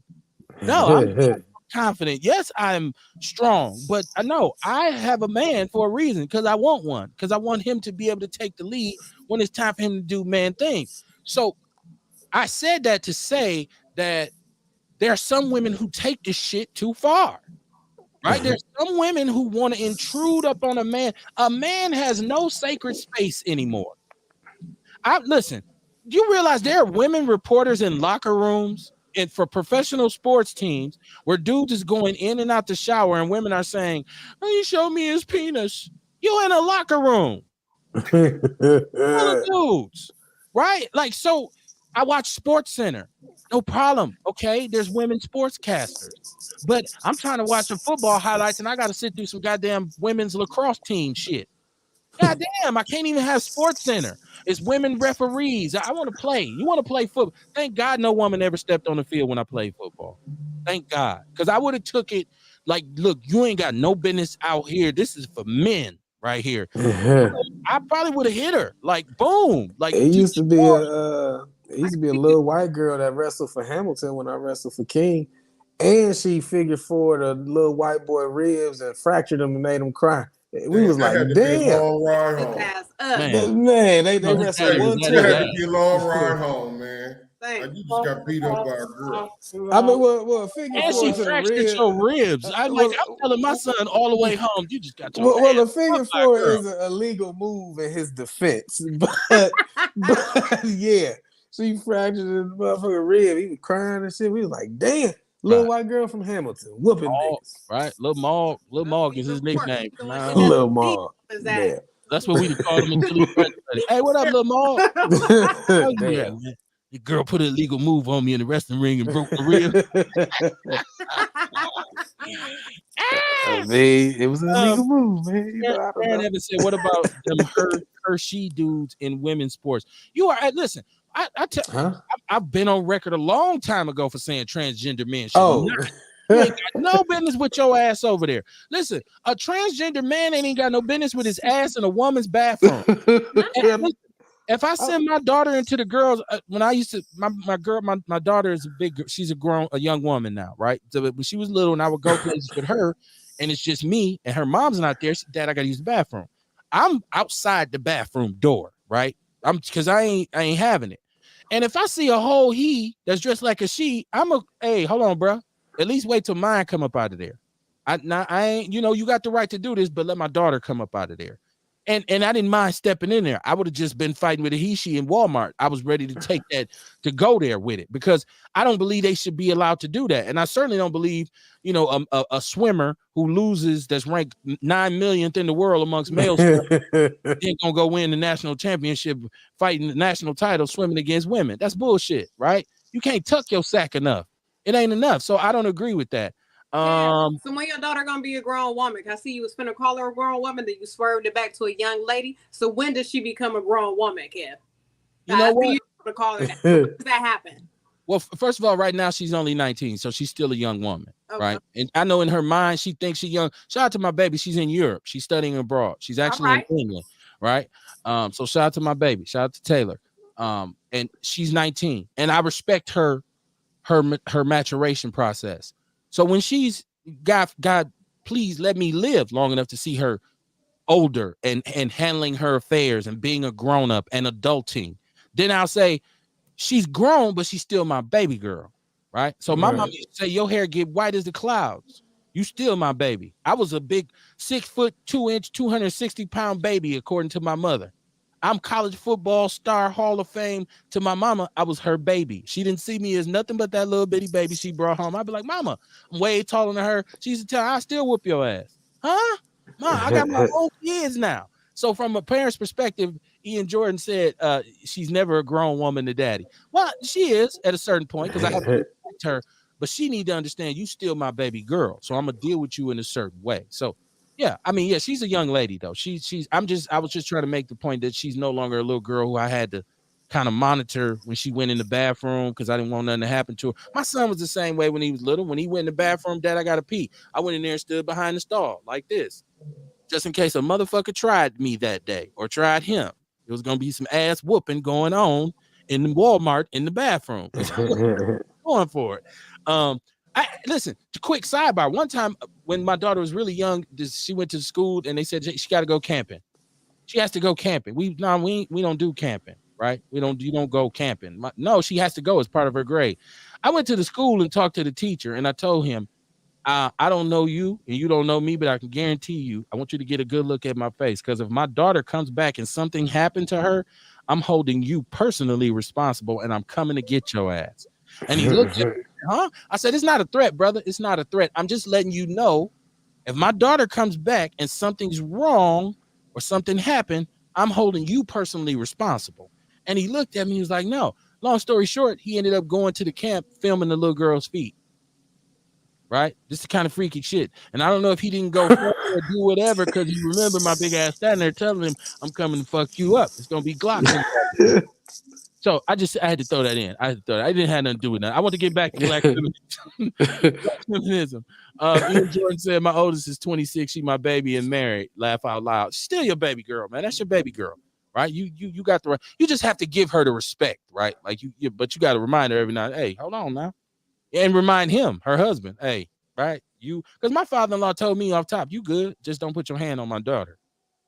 And it was understood for me, because I don't do that. But he made a point to let me know, no, you good. Just don't let it be no domestic violence in around there, right? So, and I understood what he meant. But I was saying, you look at the nature of our community, it's very easy to blame it on black men, because who's going to prison? Who's doing a majority of the crime? Or who does the media lead you to believe is doing the majority of the crime? It's the black man. According to the media and according to the popular narrative, black men are the scourge of the earth. We ain't shit, right? Unless we develop gay, sensitivities and start to really be feminine friendly. Like, so you have to flush yourself. We just got away from this toxic masculinity bullshit that was floating around a few years ago. Most of it revolved around the ideology of masculinity for black men. They didn't really go at white men, that white masculinity. People say, is it a difference? Absolutely, it's a difference. Absolutely, there's a process of forging that goes with foundational black Americans, because what has happened to us in the past, and our older men are supposed to be gatekeepers to our masculinity and our advancement through it. So yes, it's a different, but I'm just wondering, do black women need to fall back? Do they need to just kind of just cool out with you got to have this? If I see, who is these ladies, I wouldn't be with a man if he don't pay all my bills. Cool, right? Oh, and brother say it's 50-50 shit, some bullshit. To me, 50-50 is cool. You know why? Because it's a different era. It's a different time we live in. Now, Real, we've had this conversation, which you talked about. You allow your wife to stay at home. Right. But for me, Right. my wife has an MBA. She didn't do all that shit to be sitting around in house shoes mopping floors. So Right. I say, you know what? Listen, and plus it's two heads is better than one. So when I hear all this, a man got to do this, like a woman's telling a man what he has to be and who he has to be. And that's a strong sentiment. And so I'm saying, are black women doing too much? Do they need to just get away from watching these housewife shows with all these white women and all of this white colonialized bullshit? Hey, Tell me about it. What's up, Kamar? I feel like women need to put this shit in perspective, right? Like you talk about what a man is supposed to be, but really that shit's subjective. You know what I'm saying? It's to her liking. She talking about the type of man that she needs. You know what I mean? You can't just generalize that on all men. All men need to be like this. All men need to be like that, because that man may not fit that woman. You know what I'm saying? It may not work right. I agree. I agree, Kamar. But it becomes a narrative. It becomes a theme. And that'd be the problem with most of the shit that you see on the internet or even in movies or television, is that it starts out as something that's kind of just creative kind of personal thing. Then it turns to a movement. Then it becomes like a hashtag, and then it becomes an ideology that kind of ends up permeating through our community. So now you got a bunch of people who's confused anyways, more confused because all they getting is misinformation at every turn. And that's why I have a problem with anything culturally that's inaccurate, especially when it's got my people involved. Vince Tony said that's real talk. I was separated 1 to 2 years, divorced 6 months. And every black woman I met was broken and had no idea how to treat themselves or treat a real black man who knows exactly who he is. One had fallen, bumped her head, said that she had amnesia, had forgotten her historical trauma, but still has suicidal ideation. God damn, she fell and bumped her. I'm out herself. Like, what the fuck is going on? I don't know.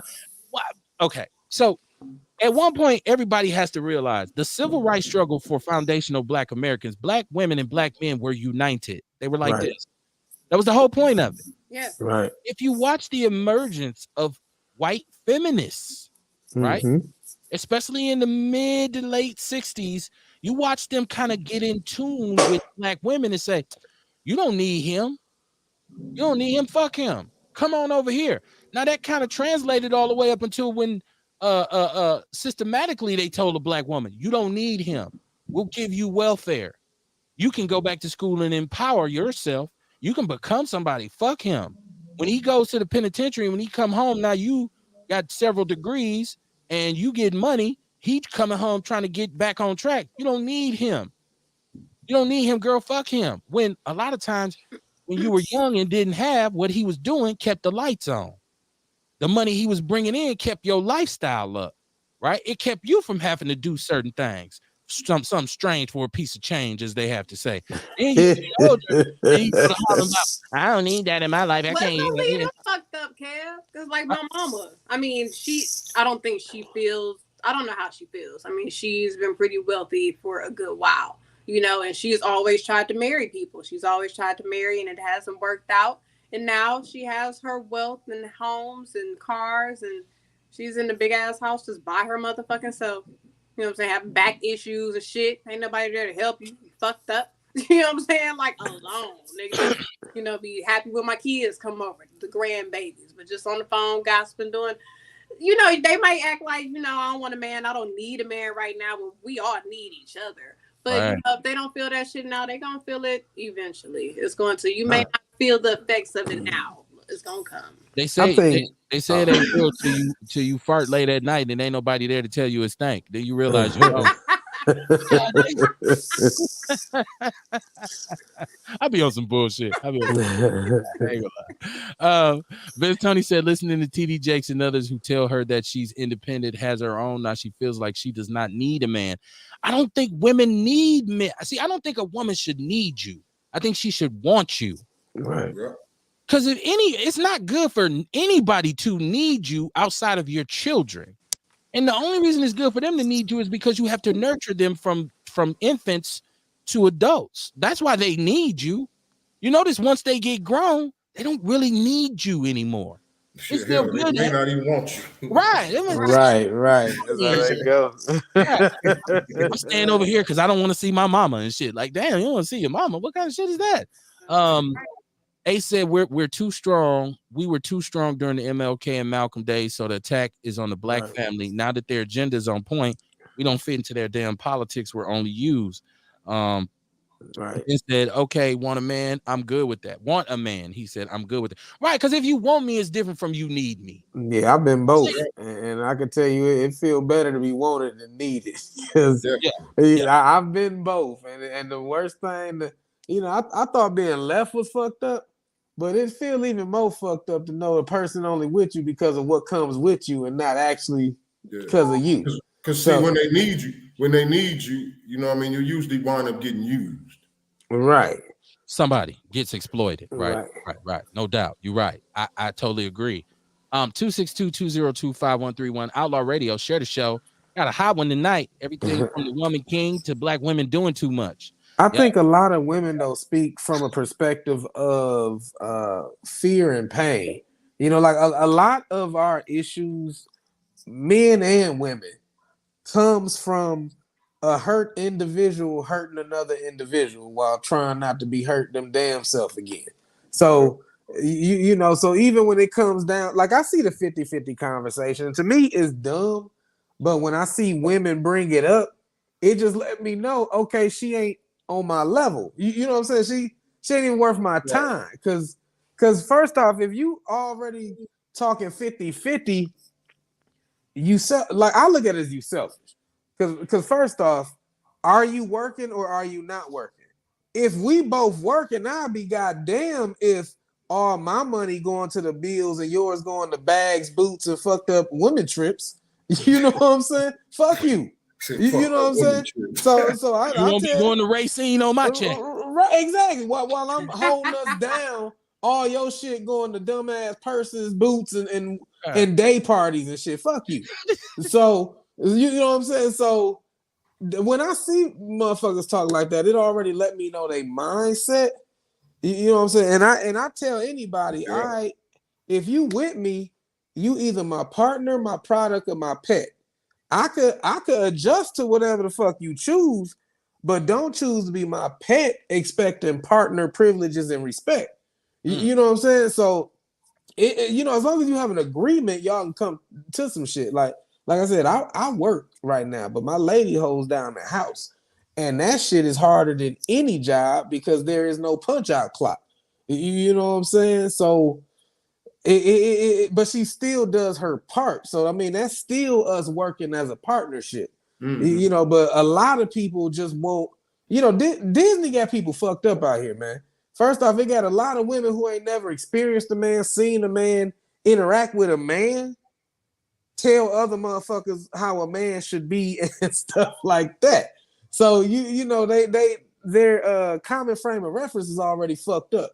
It was some Disney Prince Charming ass shit to where she think a motherfucker need to swoop down in and be her daddy.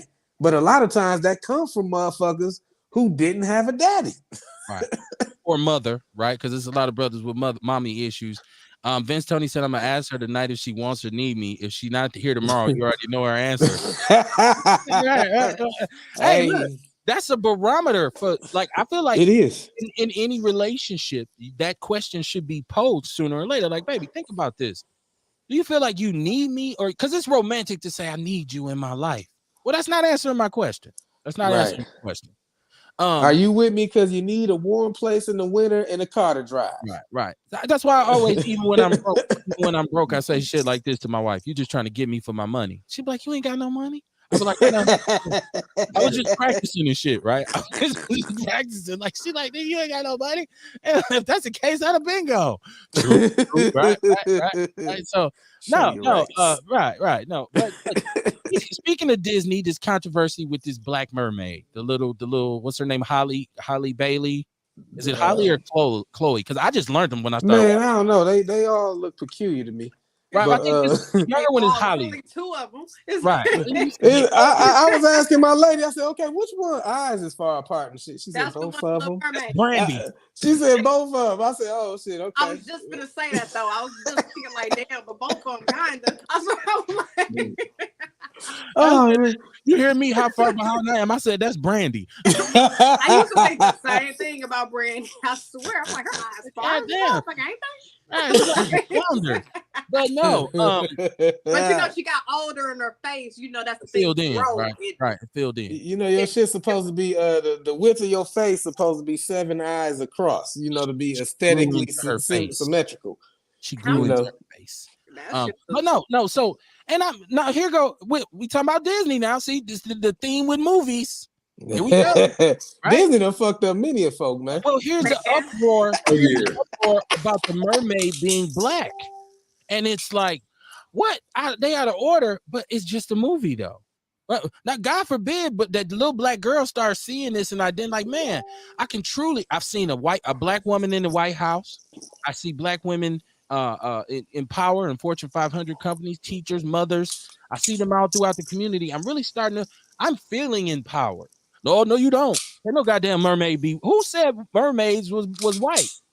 Who made that? It was the Black Mermaid and the Little Mermaid. It was. It was a bunch of different color mermaids.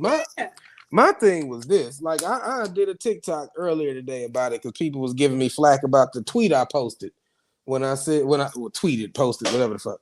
Well, because I tweeted, I said, honestly, The Little Mermaid is a horrible fucking story.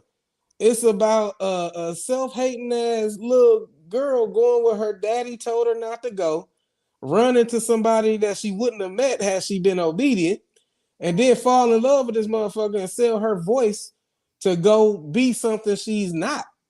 So to me, it's a story of self-hatred and pedophilia because Ariel was 16 and Eric was 18. So that's statutory rape type shit. You got daughters. Because I've never seen this shit. So I'm glad. Yeah. I grew up on The Little Mermaid. You know, that shit came out when I was a kid. And when you was, when you was in school, they wheeled in that fucking TV with the VCR.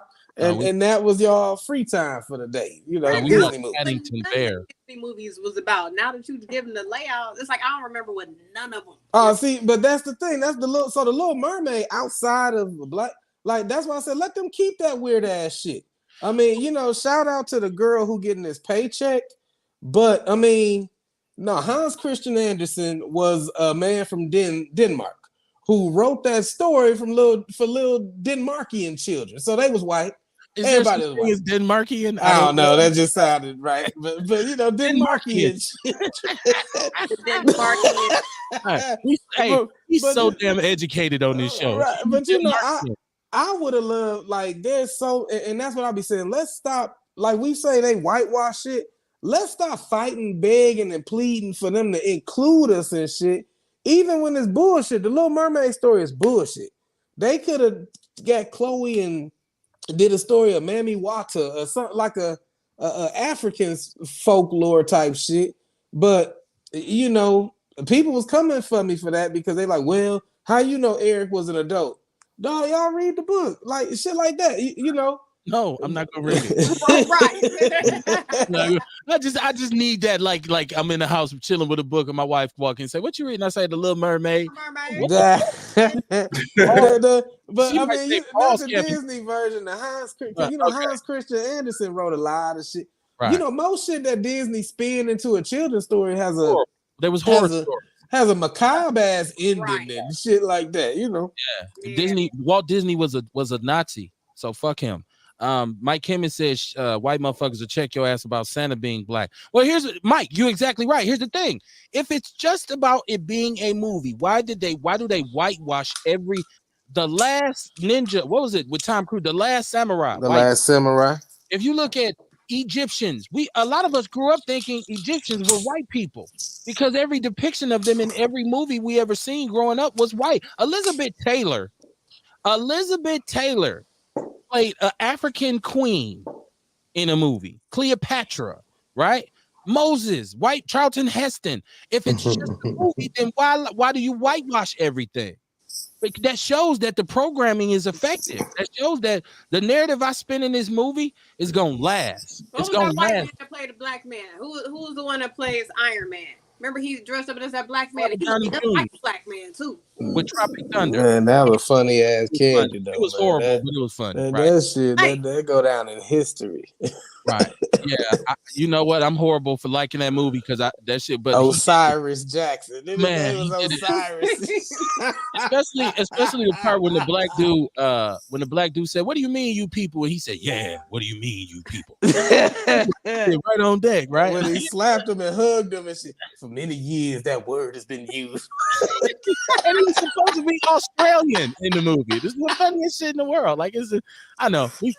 Oh man, The bullshit starting to creep you in. ever seen the behind the scenes? It's like 10 minutes of him in Oh character. no. Dog, I'm gonna send that shit to you. It was hilarious. Oh my god, man. Yeah, it's horrible. But once again, I'm an individual who laughs at race jokes. So Right. what the fuck? If it's good for the goose, it's good for the gander, right? Right. But Hey, yeah, let me make something clear, right? When I say it's just a movie, I'm talking about it's just a movie. It's not a documentary. got you. I do understand how they whitewash shit. Don't get that twisted. Y'all know me. You know what I'm saying? But like I say, it was a lot of other messages in that movie that I feel like was prevalent for, you know what I mean, some of our people to see. Right. Eat the meat, spit the bone. I never said that shit was factual. You know what I'm saying? None of that. Coming with some sayings, don't y'all? Goddamn. Well, I eat. What do you say? I eat. I chew a fish and spit out the bone. Eating meat, spitting bones. yeah, that's one of them old sayings. Fuck the messenger, get the message. Kev, you got some other ones. I used to write them down. I ain't got them. All right, man. I was raised on them. My mother hit you in the minute with something in the morning. You don't know what the hell she was. A rude little pig at that pole for sure, huh? Go school. That's exactly what I was thinking. What you talking about, mama? I don't know. Your ass on the wagon, come too. Now get on out of here. What wagon? Huh? We got a car. I don't know. I'm mama. For shows. So nigga, what? Nah, man. My mama hit you with one of them southern things quick, man. She you call yourself a big shot, huh? Even Al Capone and Jesse James, all the motherfuckers dead. You be like, huh? Who was that? I was too little to understand. I didn't know who they were. Like, who's Jesse? Right. I had to go read a book and shit. But yeah, it's a library. Right, them Atkinson library. Here I go, right? If you need me, I'll be at the library, mama. Right. Thanks to you, right? And I neglected to say this. I neglected to say this at the top of the show, and I should have, but I was so excited because I wanted to get into this topic.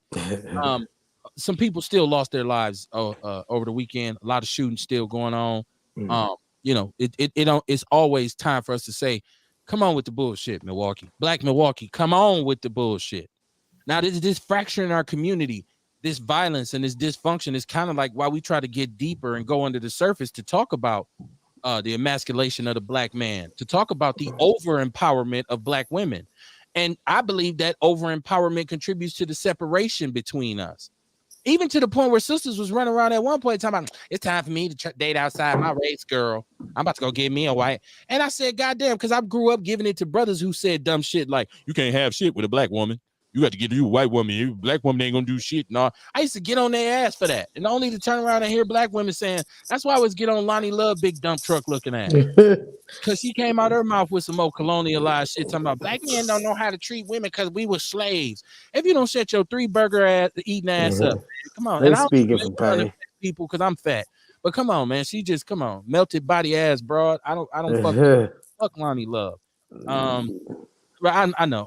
Tomorrow I'm gonna get back centered. Tomorrow, like Kev, get it together. Get And like I always tell women, it's lots of great men out here. So I don't know what they're attracting or what they're looking for or who they're looking for. Well, you see in a whole different world, but it's like it's here in Milwaukee. It ain't shit out here. Because they limit themselves, man. But then I also say you look for niggas. That's on you. Hey, yo, it's the same shit everywhere, right? I don't care where you go, it's the same shit. The problem is we don't know who the fuck we are. We talked about this the other day when we talk about people growing up. We don't know who the fuck we are. We don't know what we want. We don't know what we need. We don't know the type of person we want. We don't know the type of person we need. You know what I'm saying? We have to figure ourselves out. That's why motherfuckers ain't matching with each other, because they ain't even trying to do that. Yeah, we don't coexist real well. And that's one thing about foundational Black Americans. That's because we come at each other from our perception of pain, man. There There's black men that's been hurt who's mistrusting of black women. There's black women who've been hurt that's mistrusting the black men. Then you add movies and songs to that shit that tell us to use each other but not respect each other or value each other or build each other. You know, you get a whole lot of dysfunction. You know what I'm saying? What's wrong? Mike Kimmons said, remember the World Trade Center movie where the hero in the movie was white only to find out it was actually a black man that was saving people during 9/11. Vince Tony said, I've never watched any of those movies and I don't understand why they're so captivating. Because, you know, people tend to watch movies. I watch the shit out of movies, right? My family makes fun of me because I'm on Tubi watching the worst shit in the world, but I'm following the shit and I'll get into it where I'll be yelling at them, my mom, oh, you snitching. Hey, you know, it'd be like, dude, yeah, down. It's you know, we grew up in the era of big cinema. Like we grew up in the era of the big blockbuster Star Wars, Ghostbusters, Gremlins. We grew up seeing you go to the movies. You don't go to movies, watch karate movies, some shit like that. So it's such a like television. Television is such an important tool for programming people because it can be repetitive. And what do they say? If you hear anything 3 times in the day, it's in their subconscious memory. So a lot of the way you can know it's real is because they tracing you right now. I can go on my TV, right? And I cut the cord. I don't do cable because Time Warner was tripping before they got bought out. There's no way. I wasn't paying the $5. So I got streaming. I do all streaming. We do all smart TVs, right? Yeah. And so I could watch a movie about something and I'll be damned if I don't get online and the commercials that's follow me to social media are centered around what I was watching. Or if I looked at a commercial and or if I just go say I Google something and I say I want to see where I can buy this or that at. When I look at my Facebook feed, all that shit in there. So that lets you know they know exactly what they're doing with the distribution of these movies and these that's why we make such a big deal out of the music, because we can look at our kids now and see the damage that the last 20 years of dysfunctional hip hop has done. Because for a long time, the positive and progressive hip hop had us up here. In the 90s, it was up here. We was walking around wearing African medallions. Everybody was quoting Malcolm X hats. We was getting final calls. We was listening to the minister. We was on all of this. We was and then all of a sudden, my favorite form of music, I love it. I can't listen. Gangster rap. Come on, give me more. 90s gangster rap, give it to me. I'm gonna bump it. It came in, and then we went from that through the bling bling era to all of this shit to the super sexual era that we in now with the women that's fuck nigga free out here with her ass hanging out, her surgically rebuilt ass hanging out the window, and all this kind of shit. So on our children's psyche, right? Because I can tell you this. I can go to most young black women, most young black ladies right now, young ladies, and say, so what's going on with the City Girls and Nicki Minaj and Cardi B? Well, they got beef because of this and that song and this and that. And then I can go to young brothers and say, tell me about Young Dirk. And I don't know if these dudes got beef. I'm just throwing shit out here because I'm old as fuck. And I know my son listening to these dudes. If I say Young Dirk and NBA Young Boy, they'll say, no, because Dirk dissed him. And well, they talk about that dude that got killed, that PNB Rock dude now. Well, I'm just saying you can go to these kids and they know all about that. But when I go to them and say, can you tell me about the inaccuracies of the movie with the Woman King? They say, no, that shit ain't true. I thought that was a real story. Right. They say, oh no, Viola Davis did her thing and that shit. Because now you're gonna start. Now the damage is you're gonna start having women walk around calling themselves women kings. I'm a woman king over here. Fuck all the I'm a queen shit. It's about to be I'm a woman king because I wait. That's not. I didn't see you going there. Well, hold on now. Wait. Okay, my bad. Okay. Glad you stopped me. I'm glad you stopped me. I was on some bullshit. Go ahead, Courtney. No, wait. I was gone. See, I don't believe in just jumping out the window. I believe you got to go to the other and run and launch yourself out there. I don't think we gonna be out here yelling we woman kings. I don't think they gonna. You never know. You never know. I don't see it. So we gonna see though. Let's watch. Let's just watch and see. You'd be surprised because I'm telling you. You never know. Because I know women who get offended about if you call them a queen. Don't call me a queen. That's the king's whore. You be like, damn. Okay. Right. She do right. Like you know what I'm saying? I mean, and they might be accurate according to etymology. I don't know. I never looked it up. Yeah. But I've gotten that a lot. Don't call me a queen. that's just the king's prostitute. Like, damn. Okay, goddess. I You told know? I've even heard that you ain't supposed, because we used to say on this show all the time. I used to say females. Right, they you And my reduce wife me said, no, down to my don't say that. reproductive shit. It's like, damn. Don't call them females, right? It should And be now so, you got it's these, so tiring. pronouns now. He, Right. she, her, she. Nah, what? Hershey. The fuck? That's how it's changed. Hey, Kevin Barnes, no, it's KB Fresh. Please call me KB Fresh. Right? Oh, Kevin, your name is Kevin, motherfucker. Right? So, Mike Kimmons said they tracking algorithms. Yes, algorithms. That what they doing to us. They know what you spending on your. When you shop at Target, you tap your card. Bloop, you instantaneously gonna get some coupons emailed to you. Boom, don't. You don't know. So the women walk around talking about, yeah, I'm a woman king because I don't need no man to do nothing. There you go. I'm on that bullshit tonight. Like Kimmons said, shit, yes, it's I coming. mean, I believe it. I mean, I damn see it, real. I mean, real shit. I'm in this one group, right? And this girl, you know, shout out to her. God bless her. You know, I hope she Woman, don't heals. call her a girl, well, yeah, you know, there's this woman who, you know, I hope she gets the healing she requires, but everything is misogyny. That sounds like misogyny. That smells misogynistic. It's like, God damn. Is me breathing as a man? Is that misogynistic too? Like, is my breath offending you and oppressing you as a fucking woman? But you know, there's some people who, and all I can do is chalk it up to their pain. They're coming from a perception of pain where they're hypersensitive to certain traits that they identify in people who hurt them. That's all. But yeah, so if they are bold enough to say, "Don't call me queen," or if they're upset enough with men to find, you know, to find fault in anything he say, there's going to be a woman out here saying she's a woman king. And you know, Brother Kamar was saying, you know, there's Queen Hatshepsut, you know, and she did put a beard on and shit when she interacted with other men because, you know, if they found out a woman was ruling the country, they was going to try to, you know, ransack that shit, thinking it's weak. Right. But, you know, she didn't walk around with that beard all day, every day. That was just her. Oh, shit, y'all, come on, let me put on my disguise. Come on, I'm the king. You know, but it had to be an inside joke. I'm sure the rest of the brothers knew. Like, why she always coming in here with that goddamn beard on? Well, they knew because, you know, shit, this, and she wasn't even, she was a pharaoh. You know what I'm saying? She was a pharaoh, you know, which was supposed to be a man, right? But women appointed pharaohs.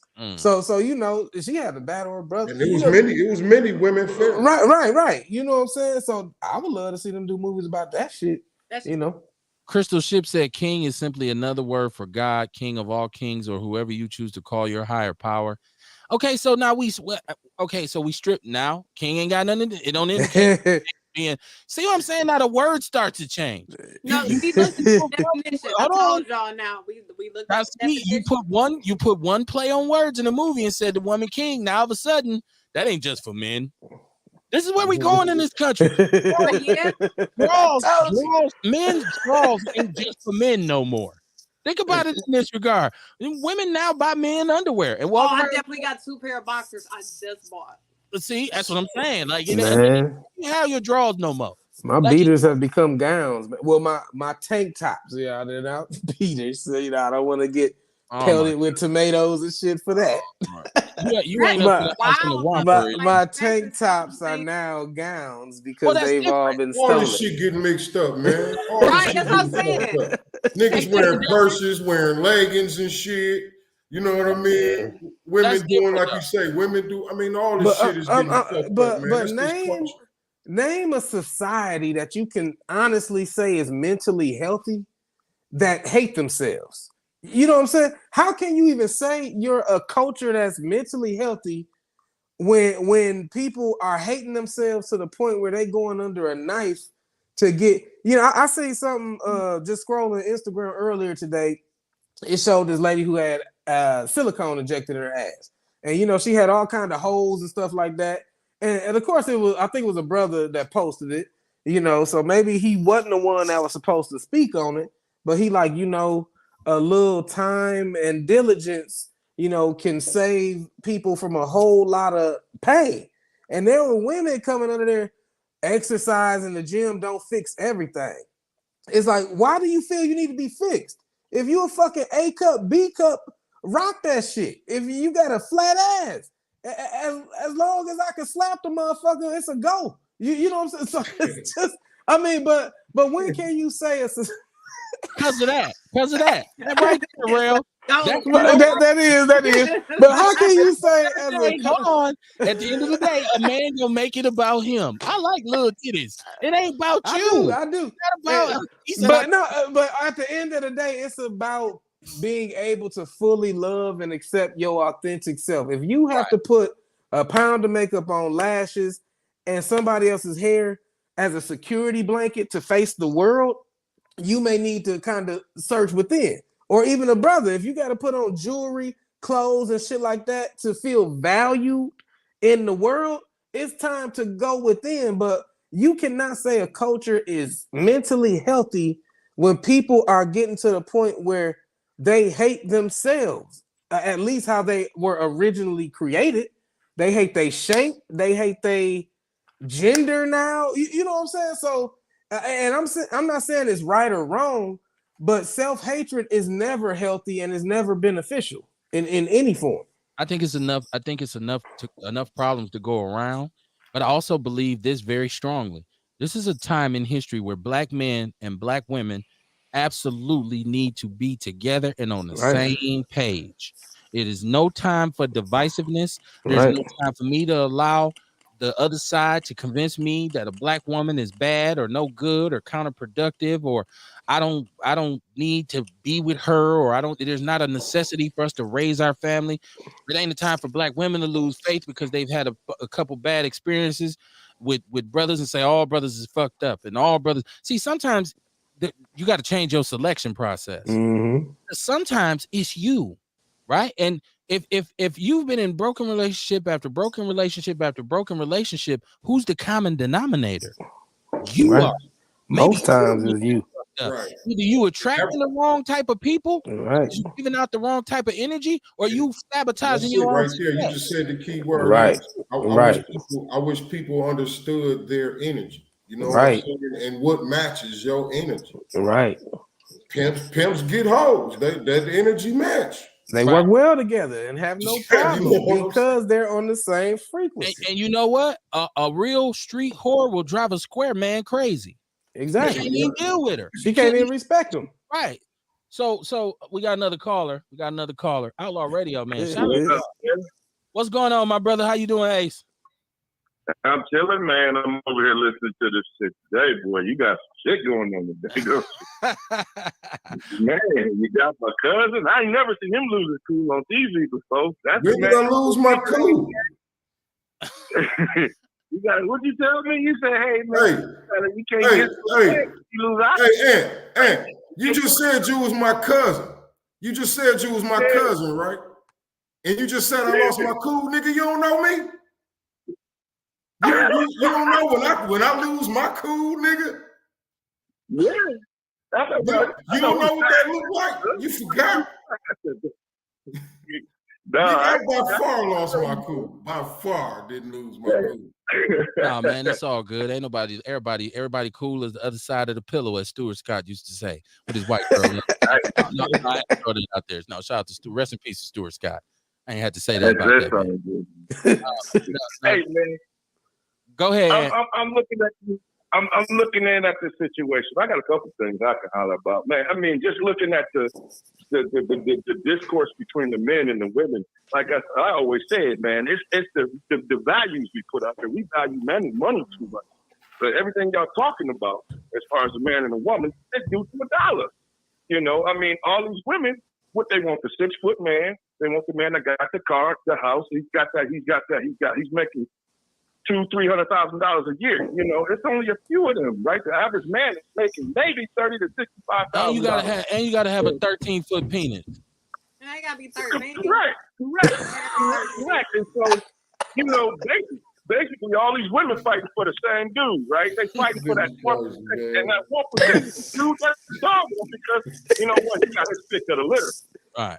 You know what I'm saying? And he got his pick of the litter. So, I mean, they hurt from that one dude. So the dudes that come next, you know, who's the average guy who actually has good intentions for him, they not good enough. Right. You know what I'm saying? So a lot of times they're shooting themselves in the foot because, at the end of the day, hey, these guys that are average, and especially when you get to be our age, man, we just want, hey, listen, I want easy living. I want a partner who I talk to, I can be upfront and honest about everything. But yet still, we get judged, right?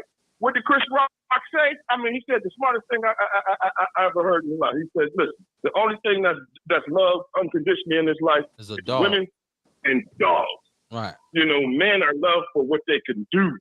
And I never really thought about it like that. I'm like, well, damn, man, this is some crazy shit. I think it is, because coming up, who always got the women? It was the dudes with the money, and a lot of times the dudes with the money didn't always have the greatest intention.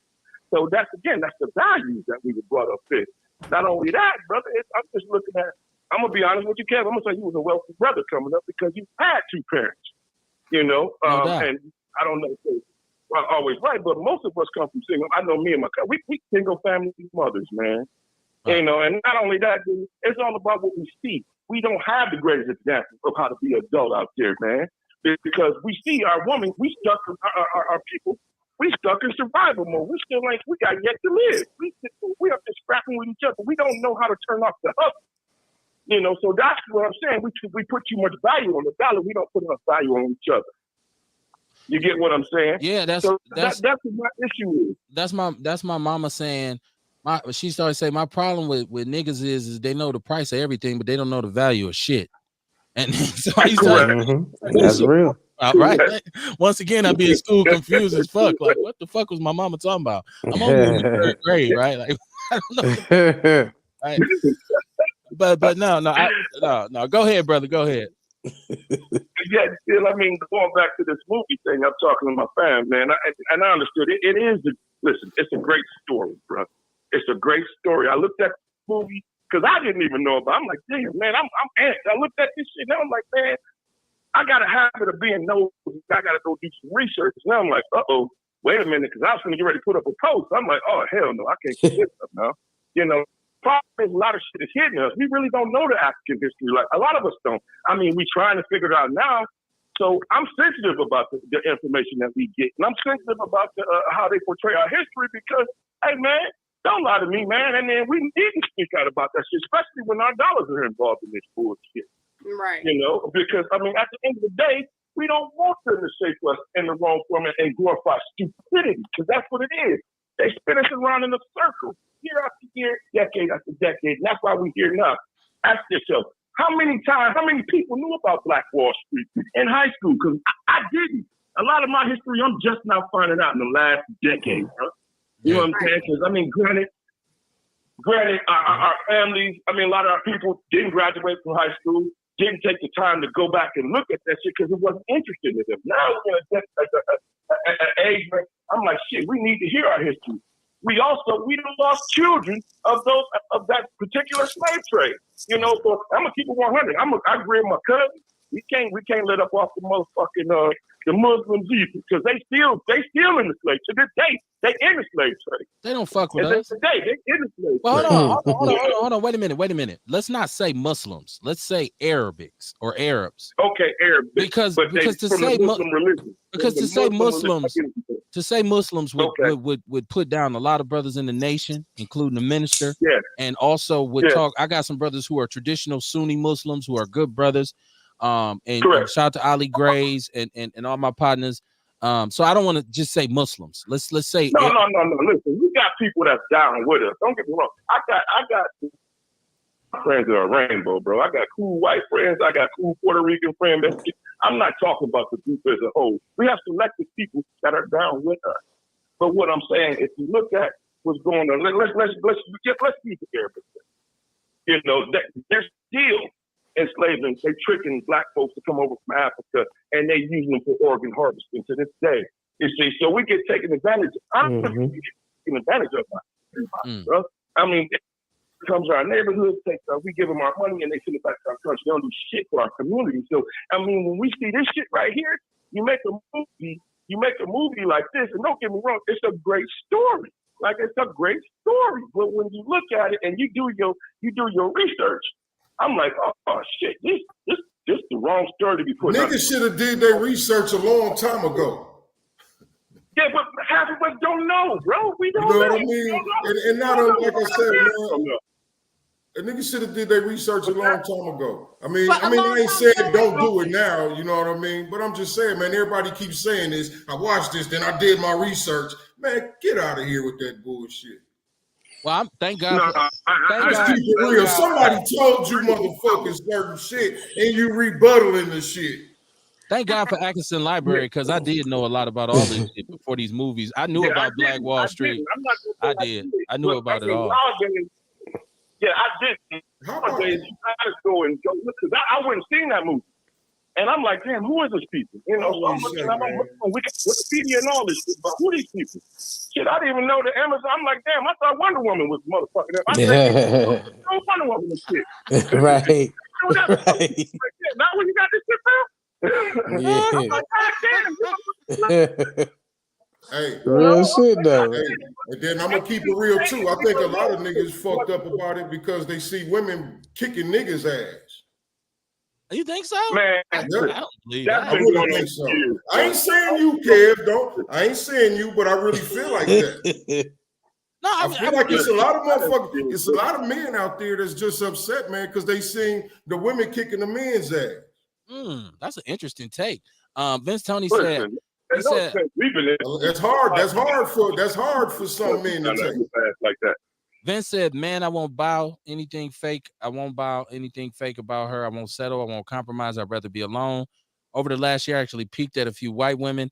At the end of the day, I deserve authentic black woman, and I'm willing to wait. No doubt. Vince, you know what? That's the only person that's going to understand you. Right. Serena Lynette said self-educated. I'm gonna speak from experience on that because I had many discussions with my family about dealing with the other side and them trying to understand what's going on with you, and it's not happening because they're not gonna fully understand because they don't live that. They only that when they want to be, and when it's uncomfortable for them, they don't want to talk about this shit. You know, so I'm gonna speak. I done it, and at this point, I'm like, fuck this shit. I'm not doing it no more. I had to learn the hard way. I think you love who you got the right to love whoever you want. And I think if she green and you like it, it's all good. If she purple and you like it, it's all good. But I think for the black man, for the foundational black American, the best thing going for him is a black woman. Because a lot of times, and I'll throw this out there. A lot of times what men are scared of in terms of dealing with a strong woman is, God forbid, I got to sacrifice on some shit. But sometimes that sacrifice is to the good, because I can tell you like this. In order to be with my wife, I had to make certain sacrifices. It was certain shit I just couldn't do no more, because she would have been like, Kevin, I'm not living my life like this while you doing this or while you out here on this. And what I said was, I embraced it and said, I get it. If I'm gonna be with you, I got to cut out this, and this. It was that many things because I was living so just wow, right? But it turned out to be great because it made me a great father, right? It made me a better man. I avoided a lot of situations that I would have been involved in over the years had I not been with her. So sometimes as a man, we say, well, you know, she didn't tell me what to do. She didn't run me and all that. Most of the time, bro, you're going to get ran by a woman anyways. Because a woman's so cold, she's so cold, she make you think you in charge when you really ain't. Like, your woman ever said this to you? She ever said, I'm hungry. You hungry? You said, yeah, I'm hungry too. And she said, I want something to eat. Where you want to go? You say, nah, I don't know. I ain't. Just pick something. Be decisive. Be a man. And you be like, I want to go here. And she be like, I don't like that. I don't want to go there. And you end up going to a restaurant she picked out in the first goddamn place, right? You thought you was in charge, but you're not. She's just fucking with you. She's gonna tell you where you going anyway. I don't like that. I don't like nothing there. So you like, oh, okay, we go where you want to go. But it's fine though. It's fine. I don't have a problem with it. When I can look at the ways where my wife has more kind of, I won't say control, but more influence, and I moved in a certain direction because of her.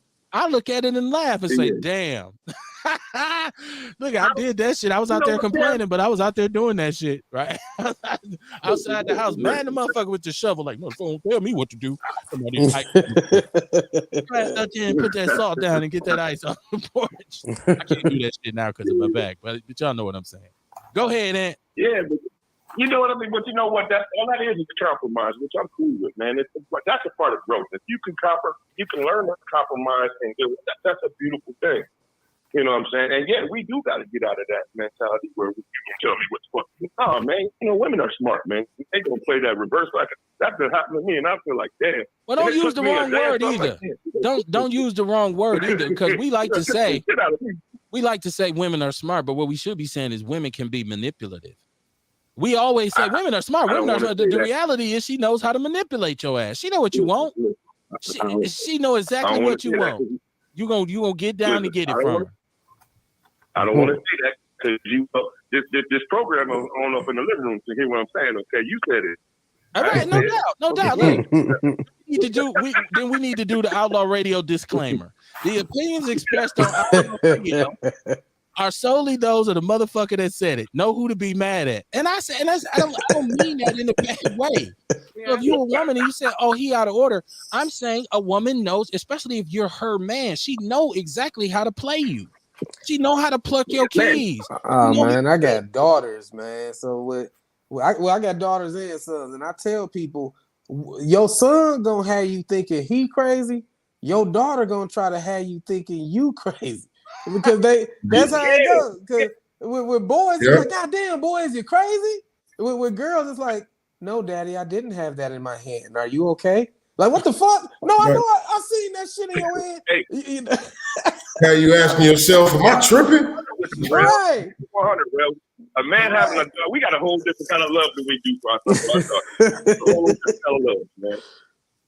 Yeah. And I'm a big philosophy when it comes to her, man. And I don't know why I'm like that, but I do know I'm like that. That Jedi mind trick, man. They hit you with that Jedi mind trick. Man, that shit started early with your big ass sitting at that table drinking fake tea with a crown on, talking about you at the party in the princess castle. You big thugged that ass gangster up here with sipping tea out of plastic cups. That's right. Early. And bro, you right, because not only will your daughter do that, she'll get sad and say, "I don't like it when you yell at me." Right. Damn, baby girl, look, hold on now. I mean, I'm sorry. Why don't you believe me? You never believe me. The whole time she hiding it behind her back like stupid motherfucker. Right. In the room, like, I swear I won't never yell at you again. Oh my God. Yeah, man. Yeah. Look, girl, get you, man. Hey, I'm trying to tell you. And they just grow up and get better at it, man. That's right. And there you go. And usually when you meet her husband, he the same way. Why you do this, man? Because she told me to. Right. Let me tell you. Let me school you. Come outside with me, man. Walk with me. And she'll put a nix on that shit. Don't you be out there too long. Or she'll you need to come in now. He'd be like, "She said I gotta come in." It's what we live for. You just try to have as much control and sanity as possible, man. Mike Kimmons said, he said, "We've been watching women whooping men in movies for the last longer than that. Hell, Foxy Brown kicked a lot of men's ass. Coffee. Hey, it wasn't to this extent though. Not like on this movie. I can imagine now. It's Braveheart. They was chopping. Hey, listen, they was chopping niggas' heads off and all kind of shit on this movie, man. Like fucking men up in this movie. Right. It wasn't to this extent. And I said while I was sitting there, I said, "Look, it's gonna be a lot of men upset about this shit." Well, here he is on the show. Every motherfucker mad at me, goddamn it.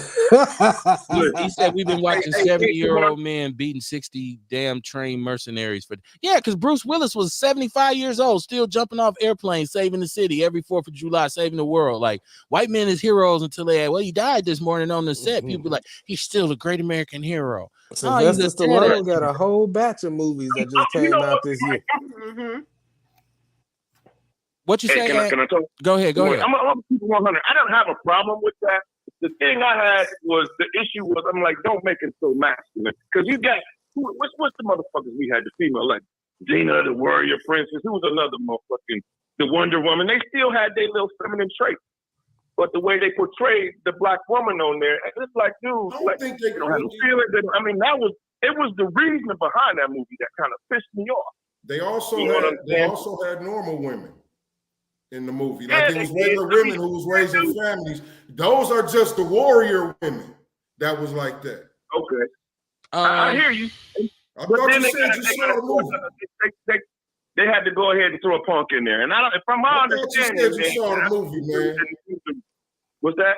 I thought you said you saw the movie. I did see the movie. I seen the women raising families. You'd have seen the women raising families. You'd have seen the king with all the wives. You know what I'm saying? Yeah, and he had a punk too. I will say this, he had though. a punk on there too. I will say this to Kamar. I heard about that too, though. Yeah. Sure did. Initially, my problem ain't with women killing men in movies. My problem ain't with the characters in the movie. My problem ain't with the fact that 3 white feminists wrote this movie. They about to get rich off this shit too. My problem is that it reinvents the narrative of what actually happened. And if it wasn't happening at a time in which there's already legislation on the books in a lot of states that even to the point where Black history is outlawed. Not right now. If you watch these racist ass commercials right now, Mandela Barnes and Tony Evers are dangerous because Mandela Barnes is feeling shame about white privilege.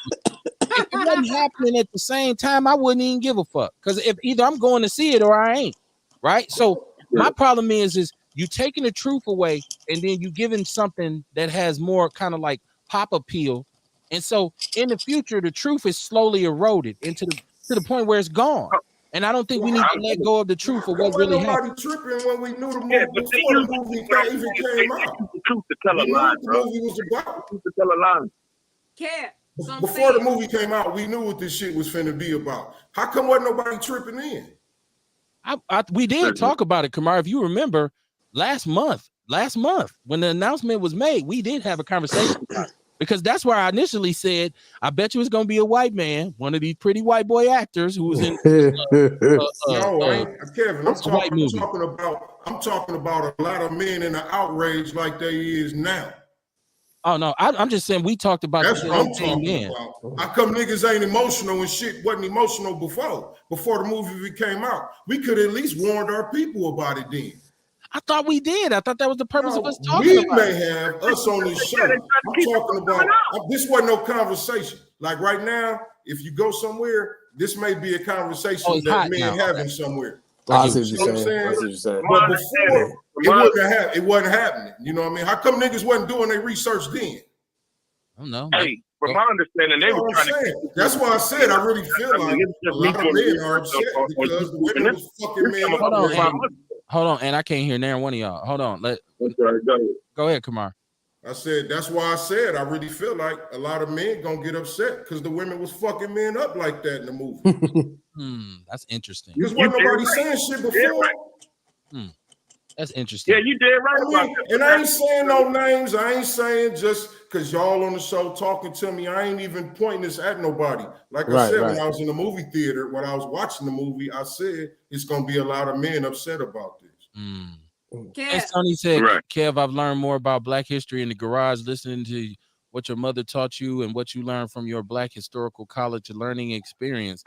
Or the one I didn't have because they didn't want my ass. I went to HWCU, historically white college and university, because that's where the scholarship money was. But Black college didn't want nothing to do with my gang member ass. Serena Lynette said, we appreciate the men who recognize that we are the neck and y'all are still the head. Mike Kimmett says, shit, I was tripping on this shit off the rip. Once again, I never said Mike wasn't. I'm just saying, like I said, I'm talking about conversation everywhere. I think it depends on what circle you move in. Because I've been seeing people talk about boycotting it like for months. Like there's videos from 8 months ago. I'm boycotting this shit. They glorifying villains, But so I think it. But that's what I watch. I watch Cy Netter. I watch the brothers debate more science and shit like that. So, but that's because that's the circle I'm in. I think the reason a lot of other people just getting on this is again because this movie piqued the interest. And people like, oh damn, who is these chicks? Oh damn, they was doing that shit. Right. Oh man, I thought Wonder Woman was Amazon, right? I thought why Megan Thee Stallion ain't in this? It's about Amazon. Right. Like real talk, I didn't learn about Black Wall Street until I started watching the Hidden Color series in my 20s.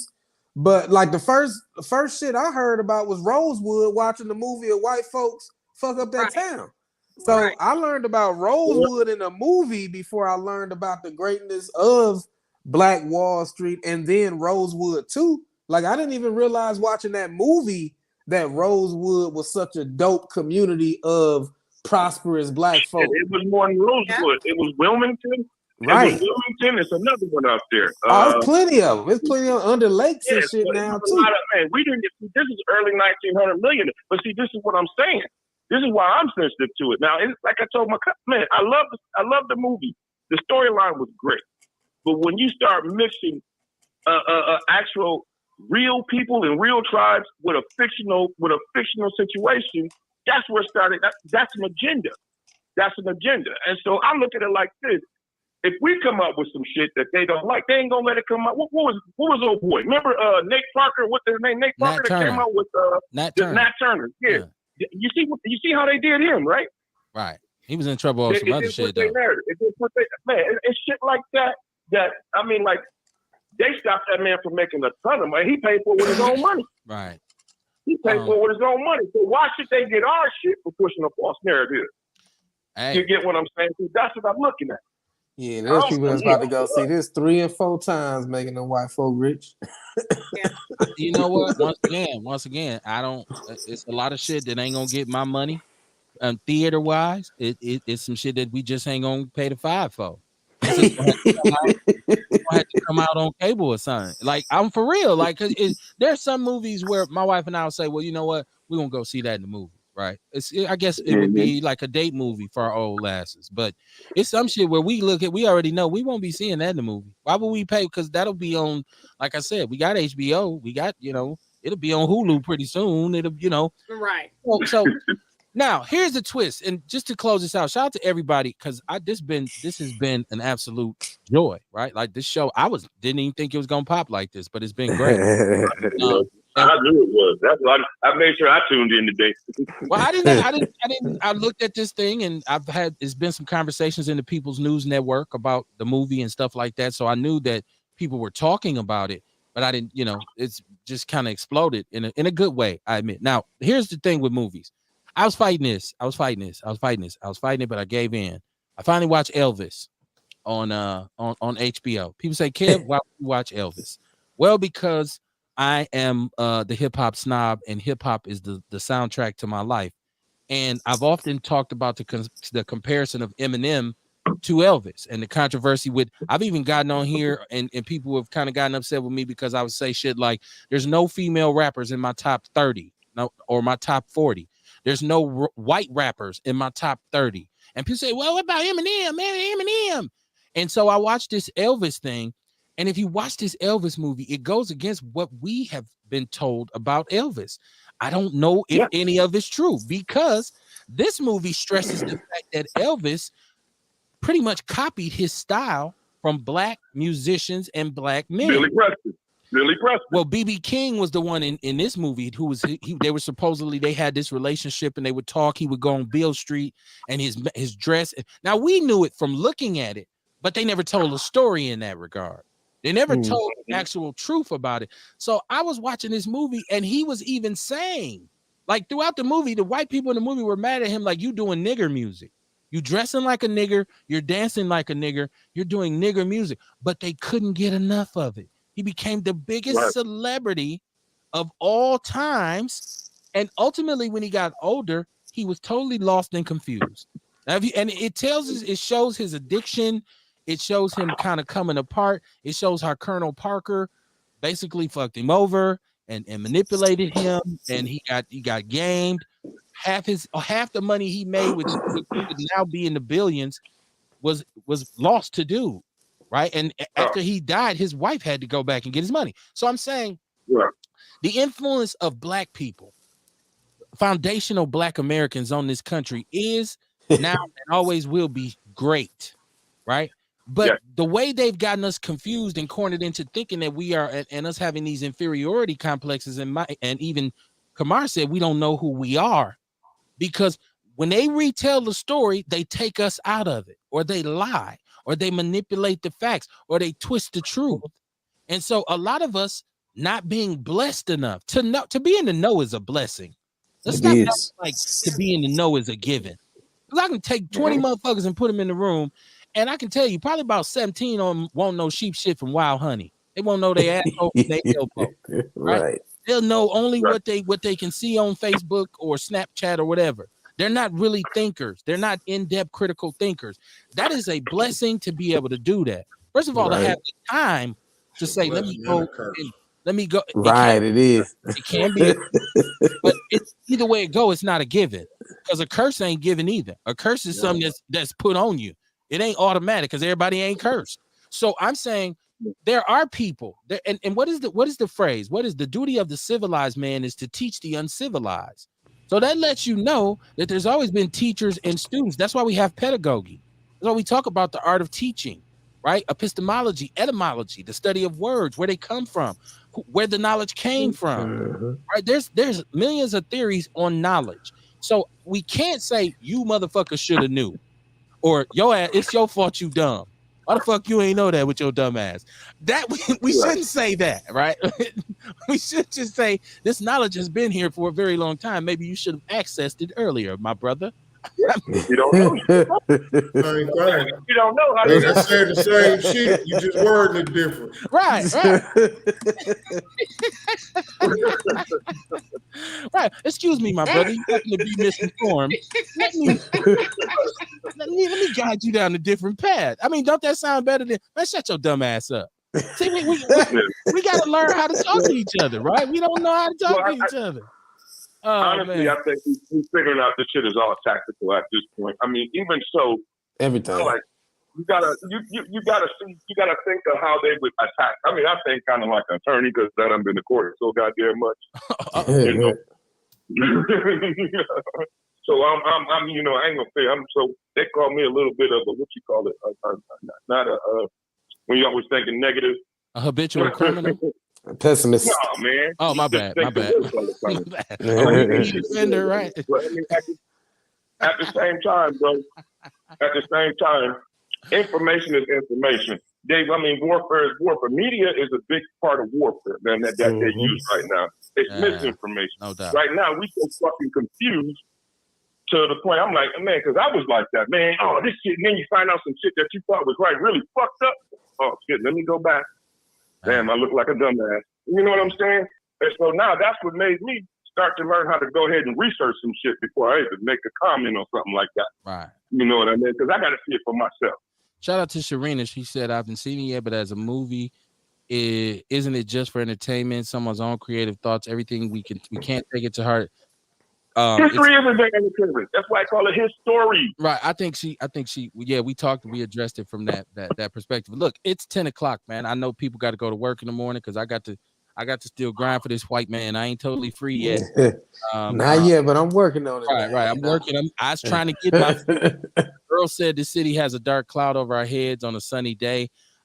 We'll be back Wednesday, Outlaw Radio on Wednesdays, the Hump Day edition. We lost Courtney.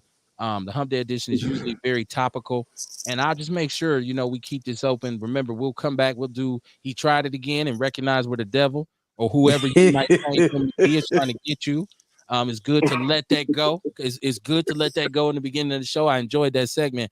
I just want y'all to be aware. You got to understand that the main thing for Outlaw Radio is not to tell you what to think. It's about just telling you that you should be thinking, right? And so once we get those wheels turning, it is what it is. Now, the only good thing about this movie that can come, it's not the only good thing, but one of the good things about it is if someone sees this movie and say, I wonder how much of that shit was true. And then they go and research it and discover where the lies were, that person is that much more informed. The issue is don't burn or ban the books. Right. Don't make that information illegal so when a person wants to know the truth, they can't find it. That has been my only issue with this the whole time. If they weren't attacking the curriculum and coming up with critical race theory and all this bullshit, if they wasn't doing that, I'd be like, fuck that movie. Go watch the movie. Don't watch it. It wouldn't matter to me. My problem is you're taking away one option. You're taking away an alternative. So people are watching this, and after a while, when you phase out the truth, this becomes the truth, right? And that's wrong. I think that's wrong. So I said all that to say, man, I had a great time with y'all. Everybody's entitled to their opinion. Whether we agree or whether we disagree, it's okay that we can shake them up. It's like having a vicious boxing match. We can shake them up and bump gloves at the end of the day and come back Wednesday to argue again, right? And the most important thing is I believe in intentional solidarity, in which we can say what we want to say to each other and amongst each other and in this house, but then nobody else fuck with us, right? It's all about like that kind of family situation. So I stand for my brothers, I stand for my sisters, regardless of my criticism or my disagreements with them. You won't catch me around the oppressor selling them up the river because I had a disagreement with them.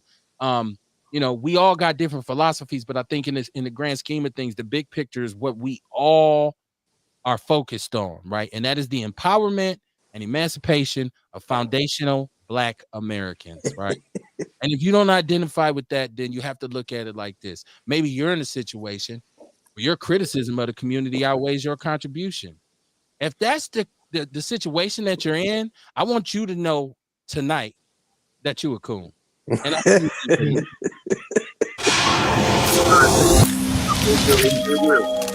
All right, peace.